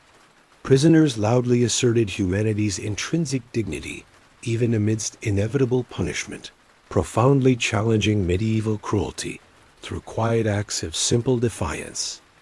Perhaps, ultimately, medieval prisoners refusing meals powerfully remind modern society vividly that even amidst harshest conditions, quiet acts of defiance profoundly matter symbolically, emotionally, morally. Refusal gently whispers history's deeper lessons, reminding us vividly dignity, autonomy, and humanity profoundly matter, even quietly beneath harshest conditions. Tonight, as you step quietly away from this powerfully defiant scene, your thoughts linger deeply on medieval prisoners whose quiet refusals profoundly impacted history emotionally, symbolically. Prisoners' defiance quietly reminds us vividly humanity's profound dignity stubbornly persists, quietly illuminating history's shadows through simple acts of quiet rebellion. Perhaps tonight, as you quietly drift toward sleep, spare one quiet thought for medieval prisoners whose defiant refusals profoundly challenged cruelty, reminding us vividly that quiet dignity profoundly matters, even amidst darkest traditions. Defiance gently whispers humanity's deeper resilience, profoundly reminding society kindness, dignity, autonomy profoundly persist, even quietly beneath history's harshest shadows. Stepping quietly away from the bold defiance of that previous chamber, you drift deeper still into the hushed corridors of medieval secrecy. Yet now, something intriguingly different awaits your discovery, a subtle reminder of power, class, and social hierarchy expressed quietly through tableware itself.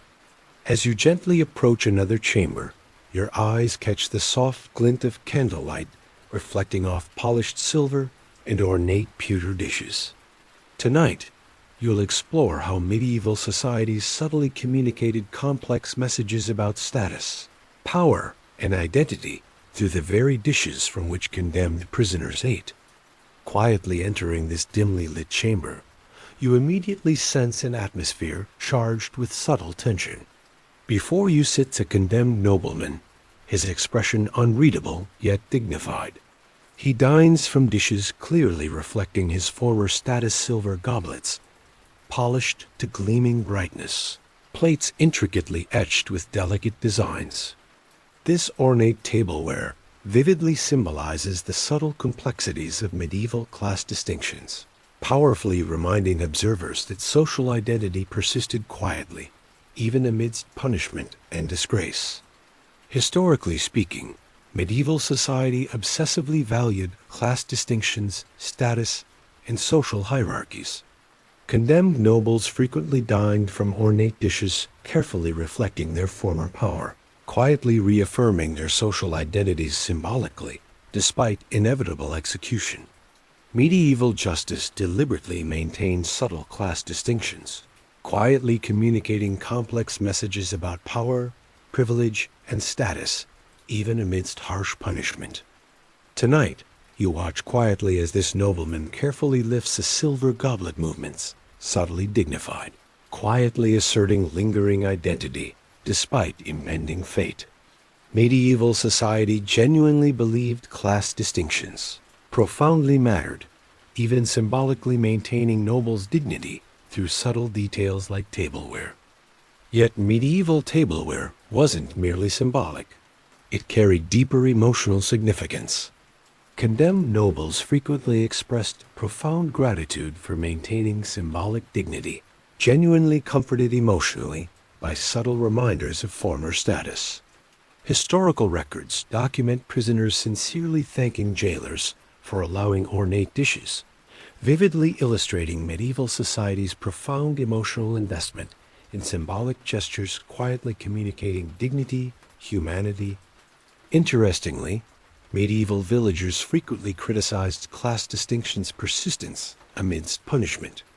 Townsfolk quietly whispered resentment about nobles dining extravagantly before execution, cynically joking, "Better eat richly while your neck remains attached," or sarcastically commenting, "Execution tastes sweetest from silver dishes," subtly acknowledging deeper societal discomfort with persistent class hierarchies beneath wry laughter. Humor inevitably softened tension subtly here. Medieval jokes about condemned nobles, stubbornly clinging to symbolic dignity, quietly criticized class distinctions beneath affectionate laughter, gently questioning medieval society's obsession with hierarchy through subtle mockery. Historians fiercely debate medieval tableware's deeper significance. Did medieval society genuinely maintain symbolic dignity from genuine compassion, respecting condemned nobles' humanity? Or did symbolic dignity merely reaffirm social hierarchies, subtly reinforcing societal inequality beneath superficial gestures of compassion? Yet undeniably, tableware quietly illuminated medieval society's deep complexities, subtly communicating profound messages about power, status, identity, humanity. Tonight, standing quietly in this tense chamber, symbolism profoundly impacts your emotions. Ornate dishes vividly illustrate medieval society's deep complexities, subtly communicating lingering dignity, stubborn identity, quiet humanity beneath punishment's harshness.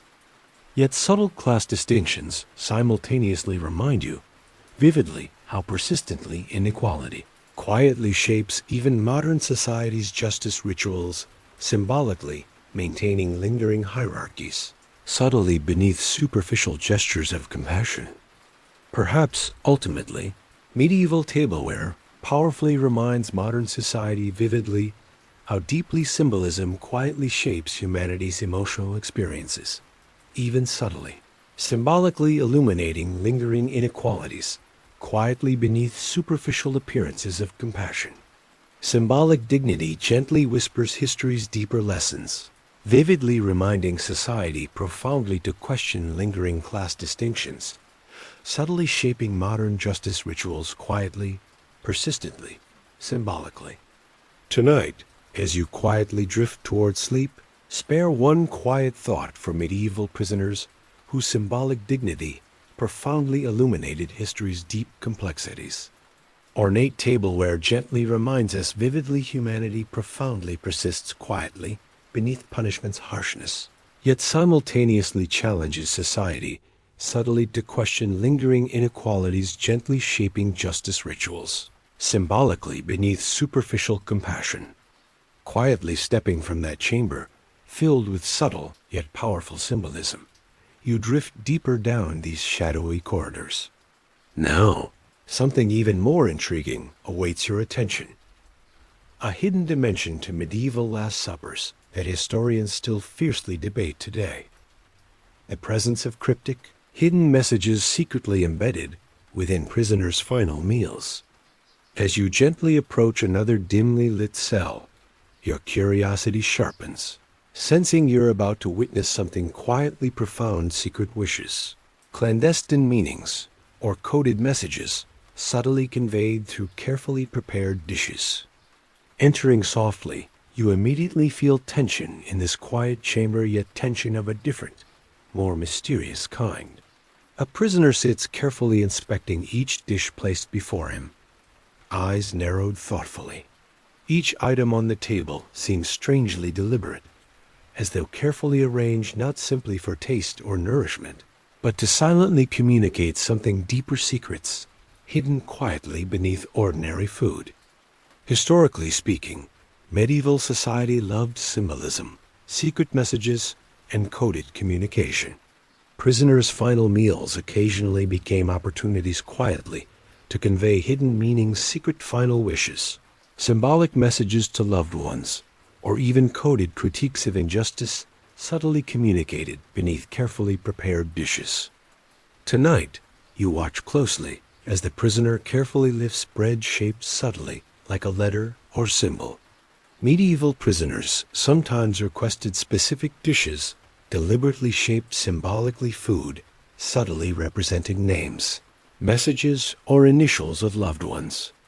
These quiet acts profoundly comforted condemned prisoners emotionally, secretly reassuring them loved ones would quietly recognize hidden messages beneath ordinary appearances.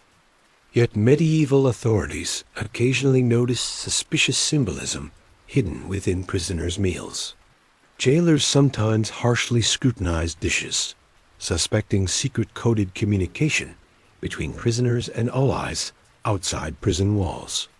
Historians fiercely debate whether secret messages genuinely threatened medieval justice or merely reflected paranoia about prisoners quietly reclaiming symbolic control beneath official punishment.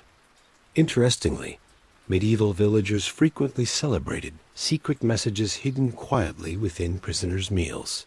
Folklore admired condemned individuals who cleverly communicated subtle messages beneath jailers. Notice transforming prisoners into folk heroes, quietly resisting injustice symbolically, emotionally, intellectually. Villagers affectionately joked prisoners, secretly communicated beneath authorities' noses, wryly teasing. Better eat slowly, secrets are tough to digest, gently masking admiration beneath subtle laughter. Humor inevitably softened tension subtly here. Medieval jokes about hidden symbolism quietly criticized punishment's absurdity beneath affectionate laughter, subtly questioning medieval justice through gentle mockery. Humor profoundly allowed villagers quietly to express deeper societal discomfort subtly beneath superficial laughter. Tonight, standing quietly in this tense chamber, symbolism profoundly impacts your emotions. Hidden messages vividly illustrate medieval society's deep complexities, subtly reminding you vividly prisoners quietly reclaimed symbolic dignity, autonomy, humanity beneath punishment's harshness. Yet subtle symbolism simultaneously reminds you vividly how profoundly human beings quietly communicate beneath official punishment's harshest attempts to silence them symbolically, emotionally, intellectually. Perhaps ultimately, hidden messages quietly embedded within medieval meals powerfully remind modern society vividly how profoundly symbolism shapes humanity's emotional experiences, even subtly, symbolically communicating lingering resistance quietly beneath superficial punishment. Secret symbolism gently whispers history's deeper lessons, vividly reminding society profoundly to respect human beings, quietly reclaiming dignity, autonomy symbolically beneath punishment's harshest conditions. Tonight, as you quietly drift toward sleep, spare one quiet thought for medieval prisoners whose hidden messages profoundly impacted history emotionally, symbolically. Secret symbolism gently reminds us vividly humanity profoundly persists, quietly beneath punishment's harshness, yet simultaneously challenges society, subtly to respect quiet acts, symbolically reclaiming dignity, autonomy, humanity beneath official punishment. Perhaps tonight, allow secret symbolism quietly to illuminate your dreams, softly reminding you vividly humanity profoundly persists quietly beneath even darkest traditions. Subtly, symbolically, beautifully. You quietly leave behind that chamber of hidden messages, continuing deeper along this dimly lit corridor, your senses gently awakened once again, this time by the enticing fragrance of something exotic, luxurious, and strikingly out of place within these cold stone walls.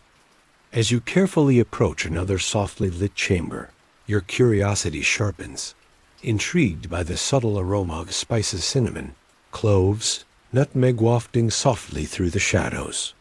Tonight, you're about to explore one of medieval Europe's most fascinating culinary obsessions. Spices from the East, luxurious ingredients, even touching the grim world of death row meals. Stepping softly into the cell, you find yourself transported subtly to a distant, exotic world, spices quietly evoking mysterious lands, trade routes, adventure, luxury, wealth, and even scandal.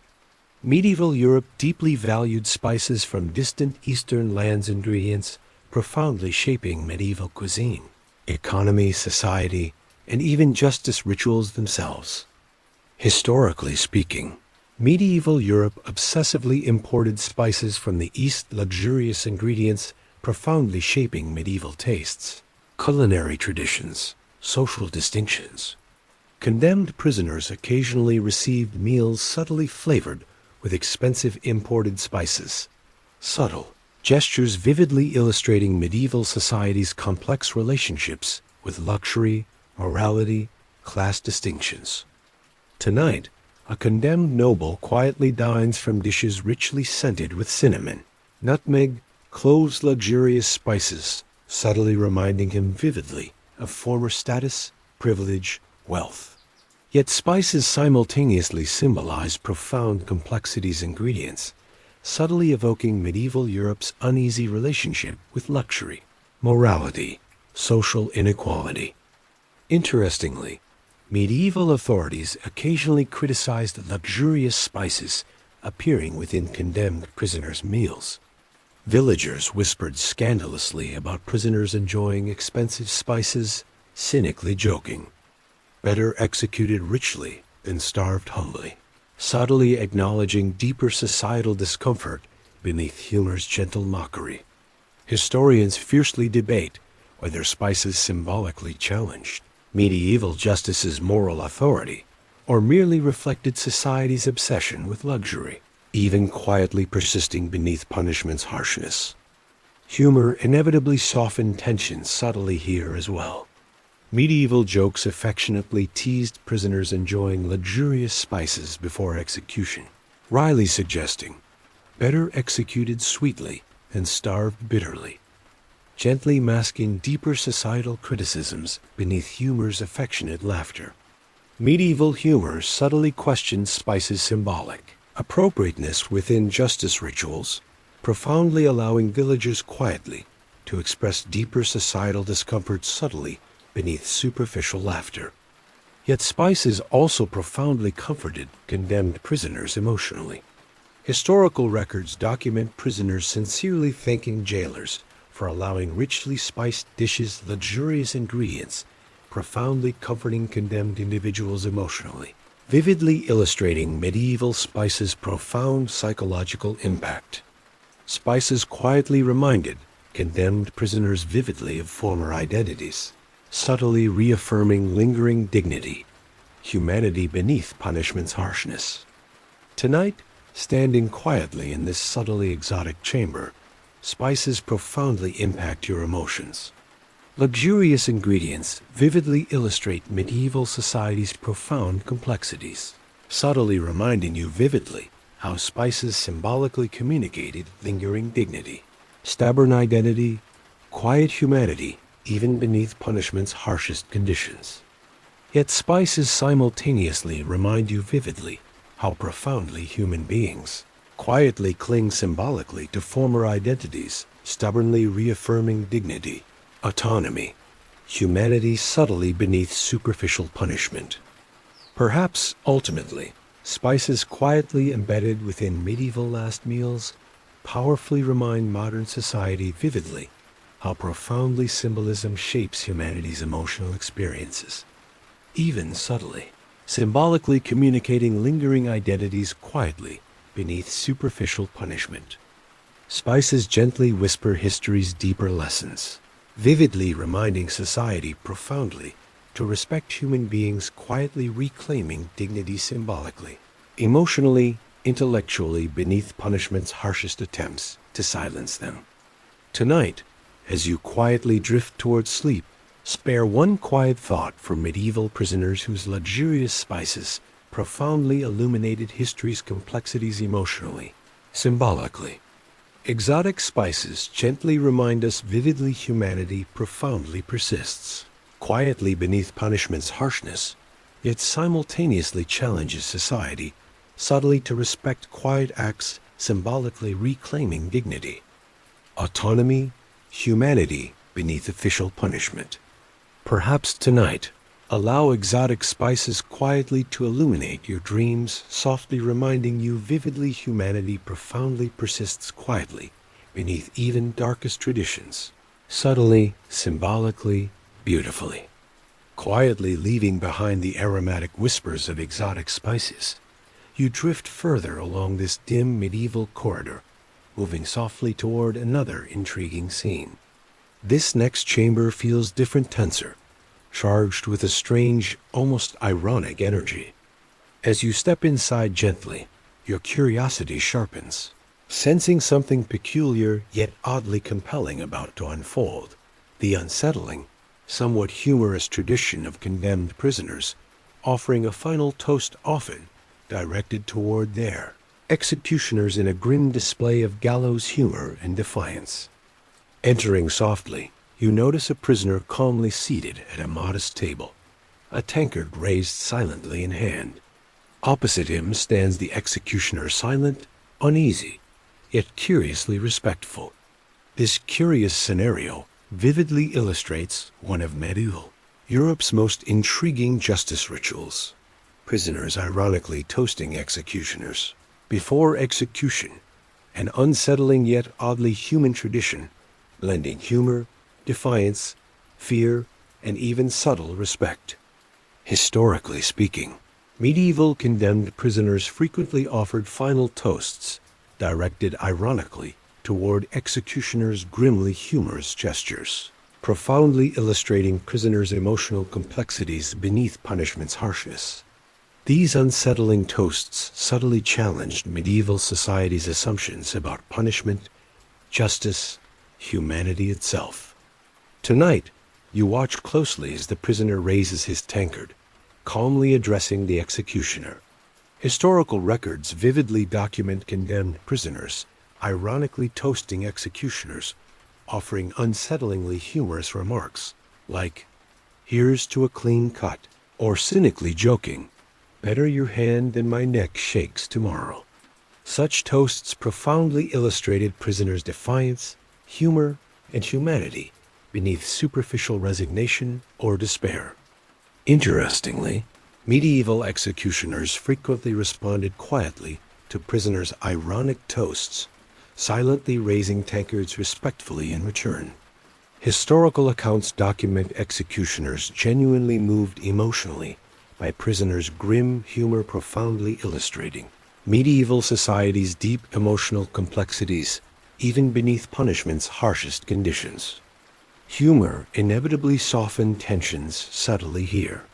Medieval villagers affectionately joked prisoners, ironically toasting executioners before execution, wryly suggesting, "Better laugh bitterly than cry openly," gently masking deeper societal criticisms beneath humor's affectionate laughter. Medieval humor subtly questioned punishment's absurdity, profoundly allowing villagers quietly to express deeper societal discomfort subtly beneath superficial laughter. Yet prisoners' ironic toasts profoundly impacted medieval society emotionally, symbolically. Condemned individuals genuinely comforted themselves emotionally through ironic humor, profoundly reaffirming dignity, humanity, autonomy beneath punishment's harshness. Medieval society genuinely admired prisoners' ability quietly to assert symbolic dignity through ironic humor, even amidst inevitable execution. Historians fiercely debate medieval prisoners' ironic toasts' deeper significance. Did prisoners genuinely comfort themselves emotionally through humor, or merely perform superficial gestures masking deeper despair? Regardless, prisoners profoundly impacted medieval society emotionally through unsettlingly humorous gestures, quietly reclaiming dignity symbolically beneath punishment's harshest conditions. Tonight, standing quietly in this subtly humorous chamber, irony profoundly impacts your emotions. Prisoners' toasts vividly illustrate medieval society's profound complexities, subtly reminding you vividly how humor symbolically communicated lingering dignity, stubborn identity, quiet humanity even beneath punishment's harshest conditions. Yet irony simultaneously reminds you vividly how profoundly human beings quietly cling symbolically to dignity, stubbornly reaffirming humanity subtly beneath superficial punishment. Perhaps, ultimately, ironic humor quietly embedded within medieval Last Suppers powerfully reminds modern society vividly how profoundly symbolism shapes humanity's emotional experiences, even subtly, symbolically communicating lingering identities, quietly beneath superficial punishment. Gallows humor gently whispers history's deeper lessons, vividly reminding society profoundly to respect human beings, quietly reclaiming dignity symbolically, emotionally, intellectually, beneath punishment's harshest attempts to silence them. Tonight, as you quietly drift towards sleep, spare one quiet thought for medieval prisoners, whose ironic humor profoundly illuminated history's complexities emotionally, symbolically.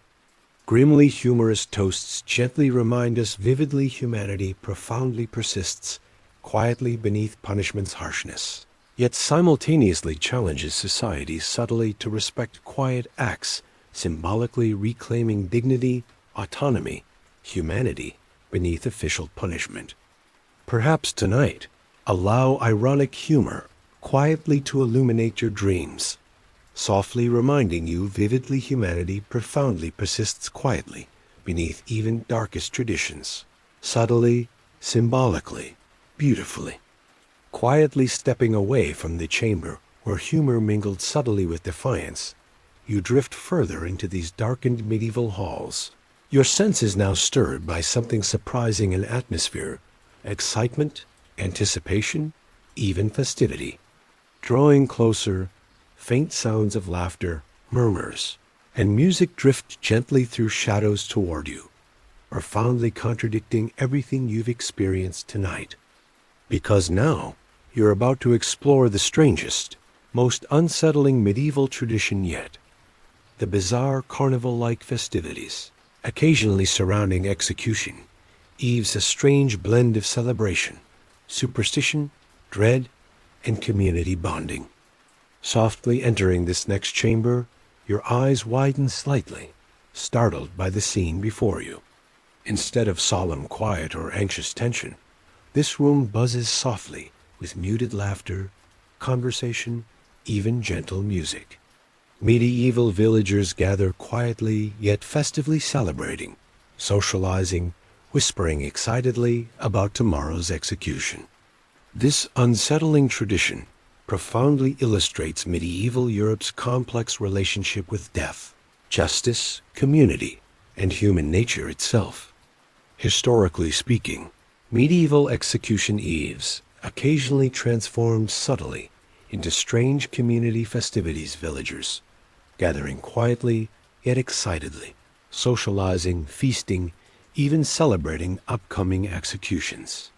Historians fiercely debate these unsettling festivities' deeper significance. Were they genuinely celebratory, morbidly curious, superstitious rituals, or complex combinations subtly blending all three? Tonight, you watch villagers quietly enjoying simple meals, sharing ale, whispering excitedly about tomorrow's spectacle. Medieval executions profoundly fascinated villagers, emotionally exciting communal events, vividly illustrating society's deep complexities, contradictions, moral ambiguities beneath superficial justice rituals. Interestingly, medieval villagers frequently justified execution festivities, symbolically, as communal rituals profoundly reaffirming social order, morality, community identity.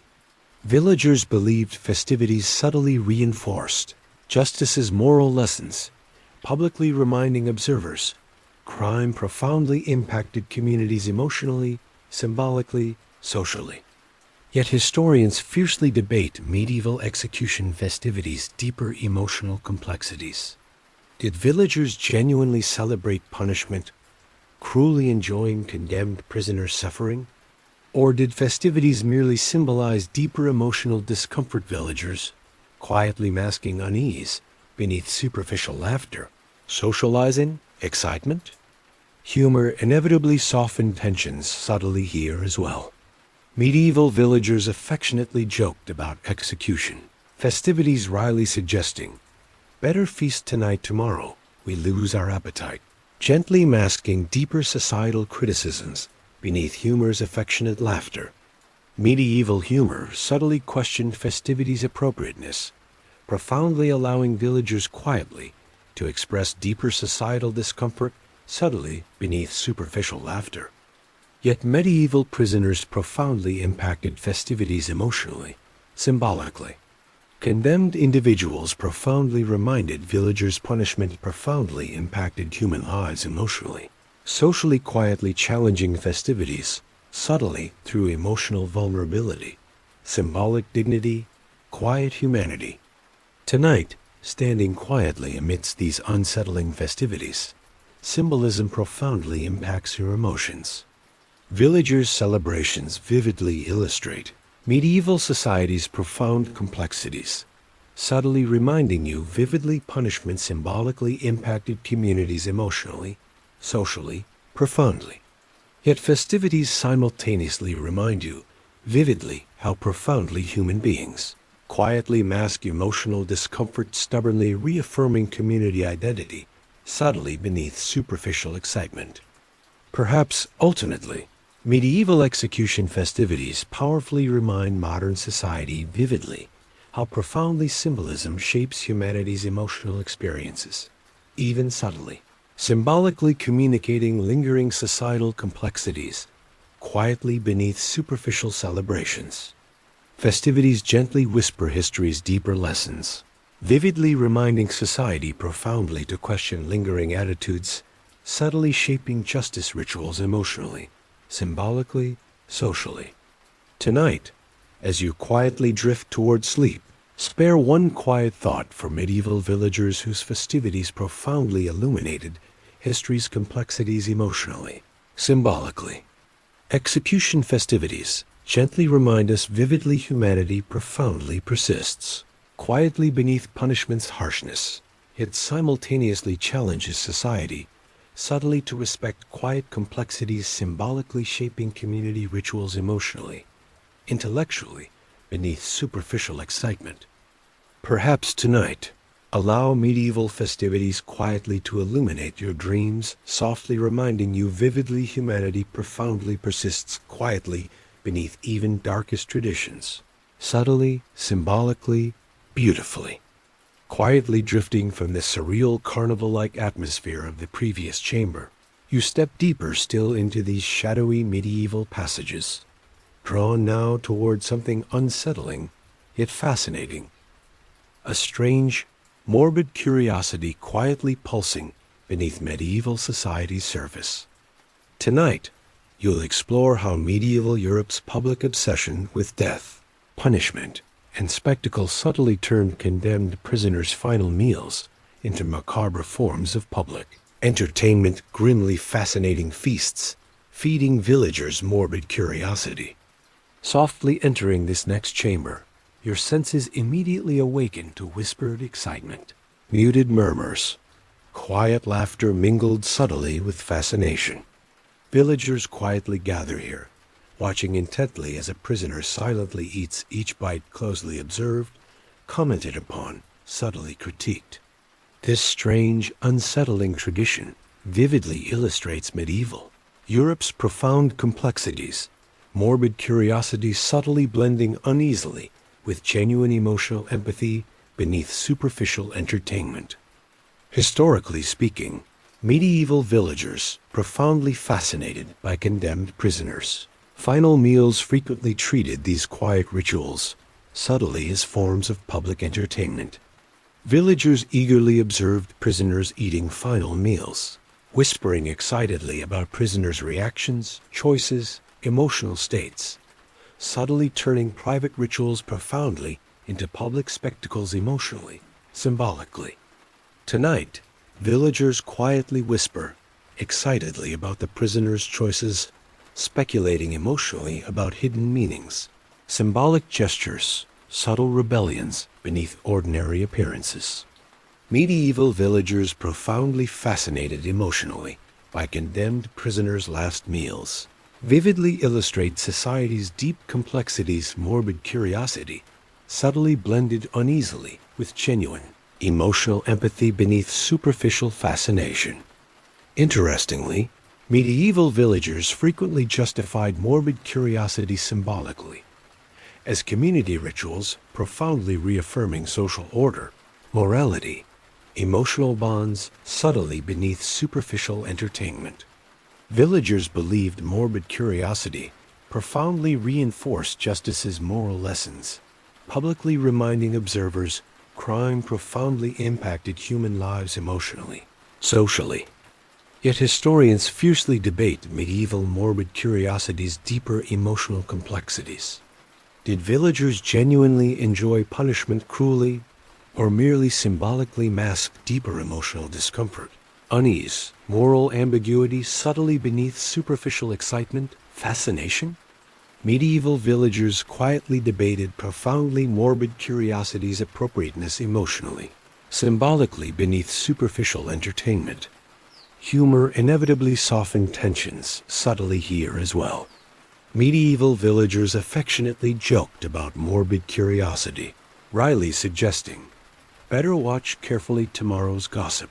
Depends on tonight's supper," gently masking deeper societal criticisms beneath humor's affectionate laughter. Medieval humor subtly questioned morbid curiosity's appropriateness, profoundly allowing villagers quietly to express deeper societal discomfort, subtly beneath superficial fascination. Yet condemned prisoners profoundly impacted villagers emotionally, symbolically. Condemned individuals profoundly reminded observers punishment profoundly impacted human lives emotionally, socially quietly challenging villagers' morbid curiosity, subtly through emotional vulnerability, symbolic dignity, quiet humanity. Tonight, standing quietly amidst villagers' morbid fascination, symbolism profoundly impacts your emotions. Morbid curiosity vividly illustrates medieval society's profound complexities, subtly reminding you vividly punishment symbolically impacted communities emotionally, socially, profoundly. Yet morbid curiosity simultaneously reminds you vividly how profoundly human beings quietly mask emotional discomfort, stubbornly reaffirming community identity, subtly beneath superficial excitement. Perhaps, ultimately, medieval morbid curiosity powerfully reminds modern society vividly how profoundly symbolism shapes humanity's emotional experiences, even subtly, symbolically communicating lingering societal complexities, quietly beneath superficial fascination. Morbid curiosity gently whispers history's deeper lessons, vividly reminding society profoundly to question lingering attitudes, subtly shaping justice rituals emotionally, symbolically, socially.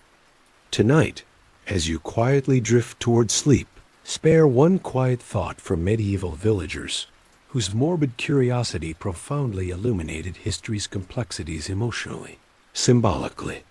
Grim fascination gently reminds us vividly humanity profoundly persists, quietly beneath punishment's harshness, yet simultaneously challenges society subtly to respect quiet complexities, symbolically shaping community rituals, emotionally, intellectually, beneath superficial fascination. Perhaps tonight, allow medieval morbid curiosity quietly to illuminate your dreams, softly reminding you, vividly humanity profoundly persists quietly beneath even darkest traditions, subtly, symbolically, beautifully. Softly stepping away from that chamber filled with villagers' morbid curiosity, you continue down these quiet medieval corridors, drawn deeper into shadows rich with whispers of folklore, superstition, and uneasy dreams. Now, as you gently approach another dim chamber, your senses quicken subtly, sensing something intriguing yet quietly unsettling ahead. Medieval folklore about condemned prisoners' spirits supposedly returning for one final meal, a ghostly tradition profoundly illustrating humanity's complex relationship with death, unfinished business, and lingering memories. Entering softly, you feel an immediate chill, the air subtly colder, heavier, charged with quiet unease. A single candle flickers softly, casting shadows dancing gently across rough stone walls. Tonight, you're stepping softly into medieval ghost stories, vividly illustrating condemned prisoners' emotional complexities, symbolically spirits, quietly returning symbolically to reclaim dignity, humanity, closure beneath unfinished business. Historically speaking, medieval villagers profoundly believed condemned prisoners' spirits occasionally returned quietly for one final meal folklore, profoundly illustrating medieval society's complex relationship with death, guilt, unfinished emotional business symbolically beneath superficial superstition.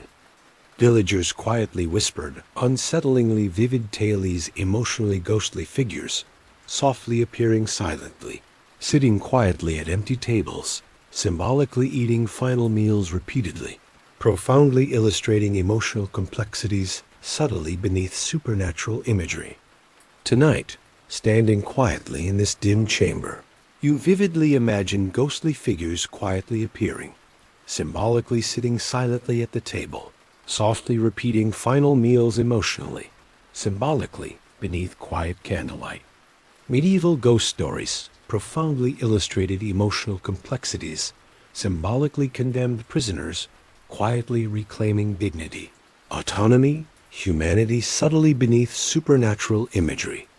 Interestingly, medieval villagers frequently interpreted ghostly folklore symbolically as emotional manifestations profoundly reflecting society's deep guilt, unease, moral ambiguity subtly beneath superficial superstition. Villagers profoundly believed spirits quietly returned symbolically to remind observers punishment profoundly impacted human lives emotionally, socially. Yet historians fiercely debate medieval ghost stories' deeper emotional complexities.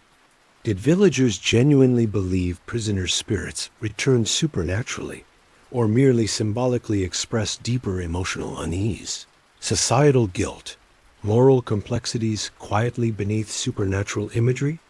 Medieval villagers quietly debated profoundly ghostly folklore's appropriateness emotionally, symbolically beneath superficial superstition. Humor inevitably softened tensions subtly here as well.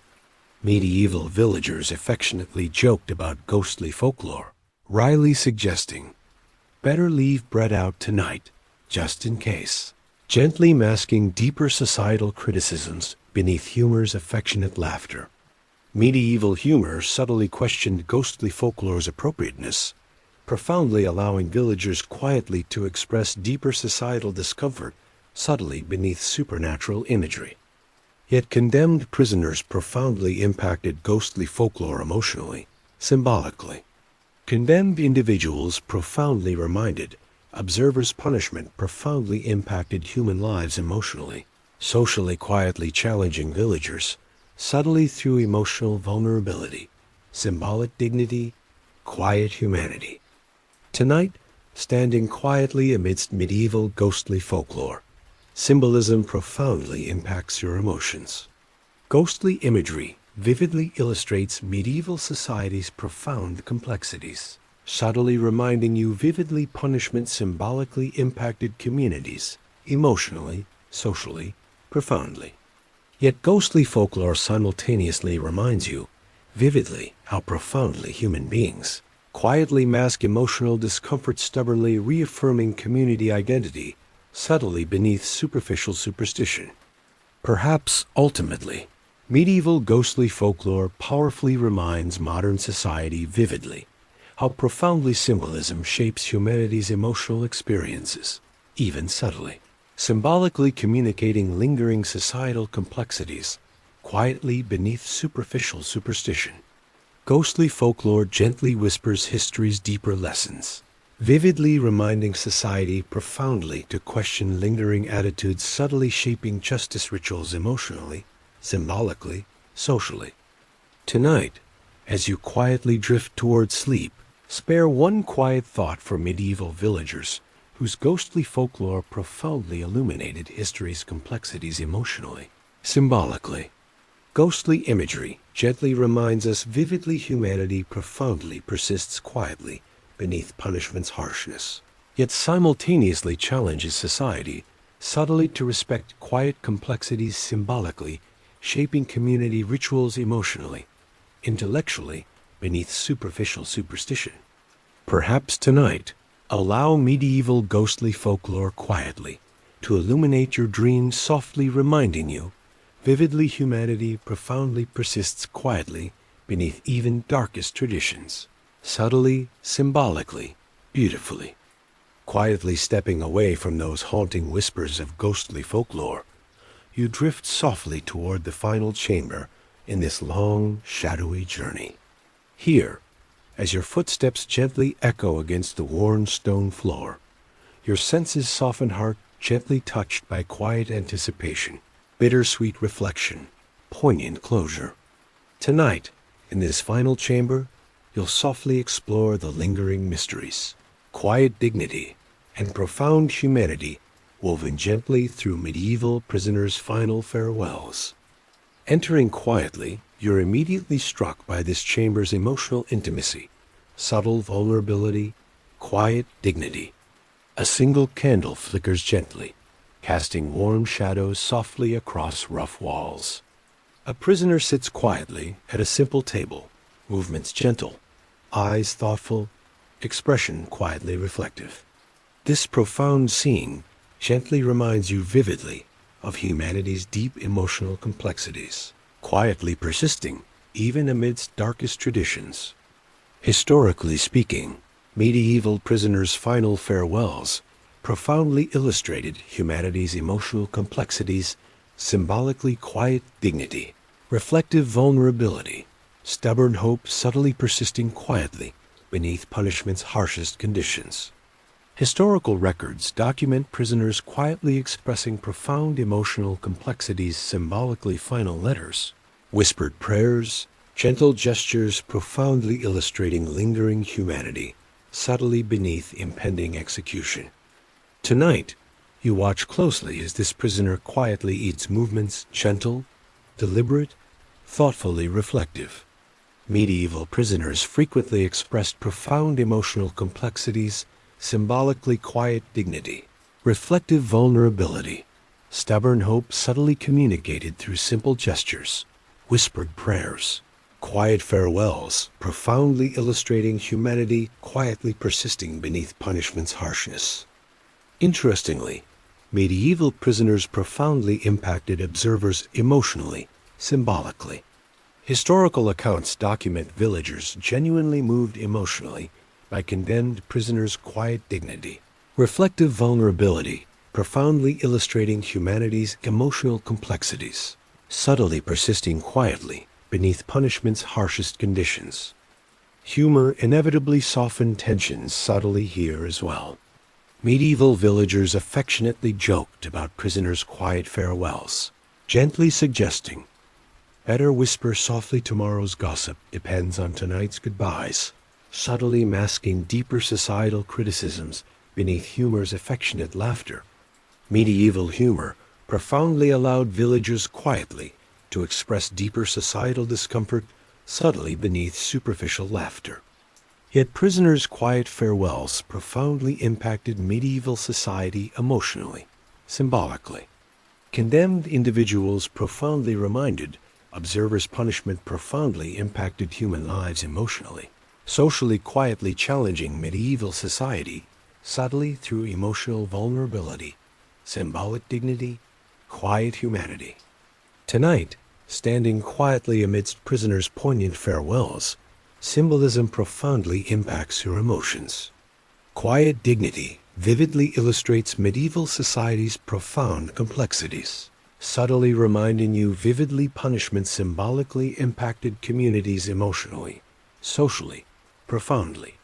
Yet farewells simultaneously remind you, vividly, how profoundly human beings quietly persist symbolically stubbornly reaffirming dignity, humanity, vulnerability, subtly beneath superficial punishment.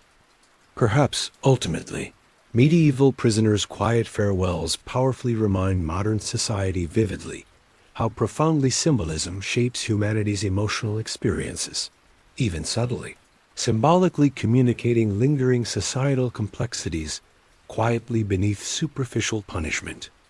Quiet dignity gently whispers history's deeper lessons, vividly reminding society profoundly to respect human beings quietly reclaiming dignity symbolically, emotionally, intellectually beneath punishment's harshest attempts to silence them. Tonight, as you quietly drift toward sleep, spare one quiet thought from medieval prisoners whose quiet farewells profoundly illuminated history's complexities emotionally, symbolically.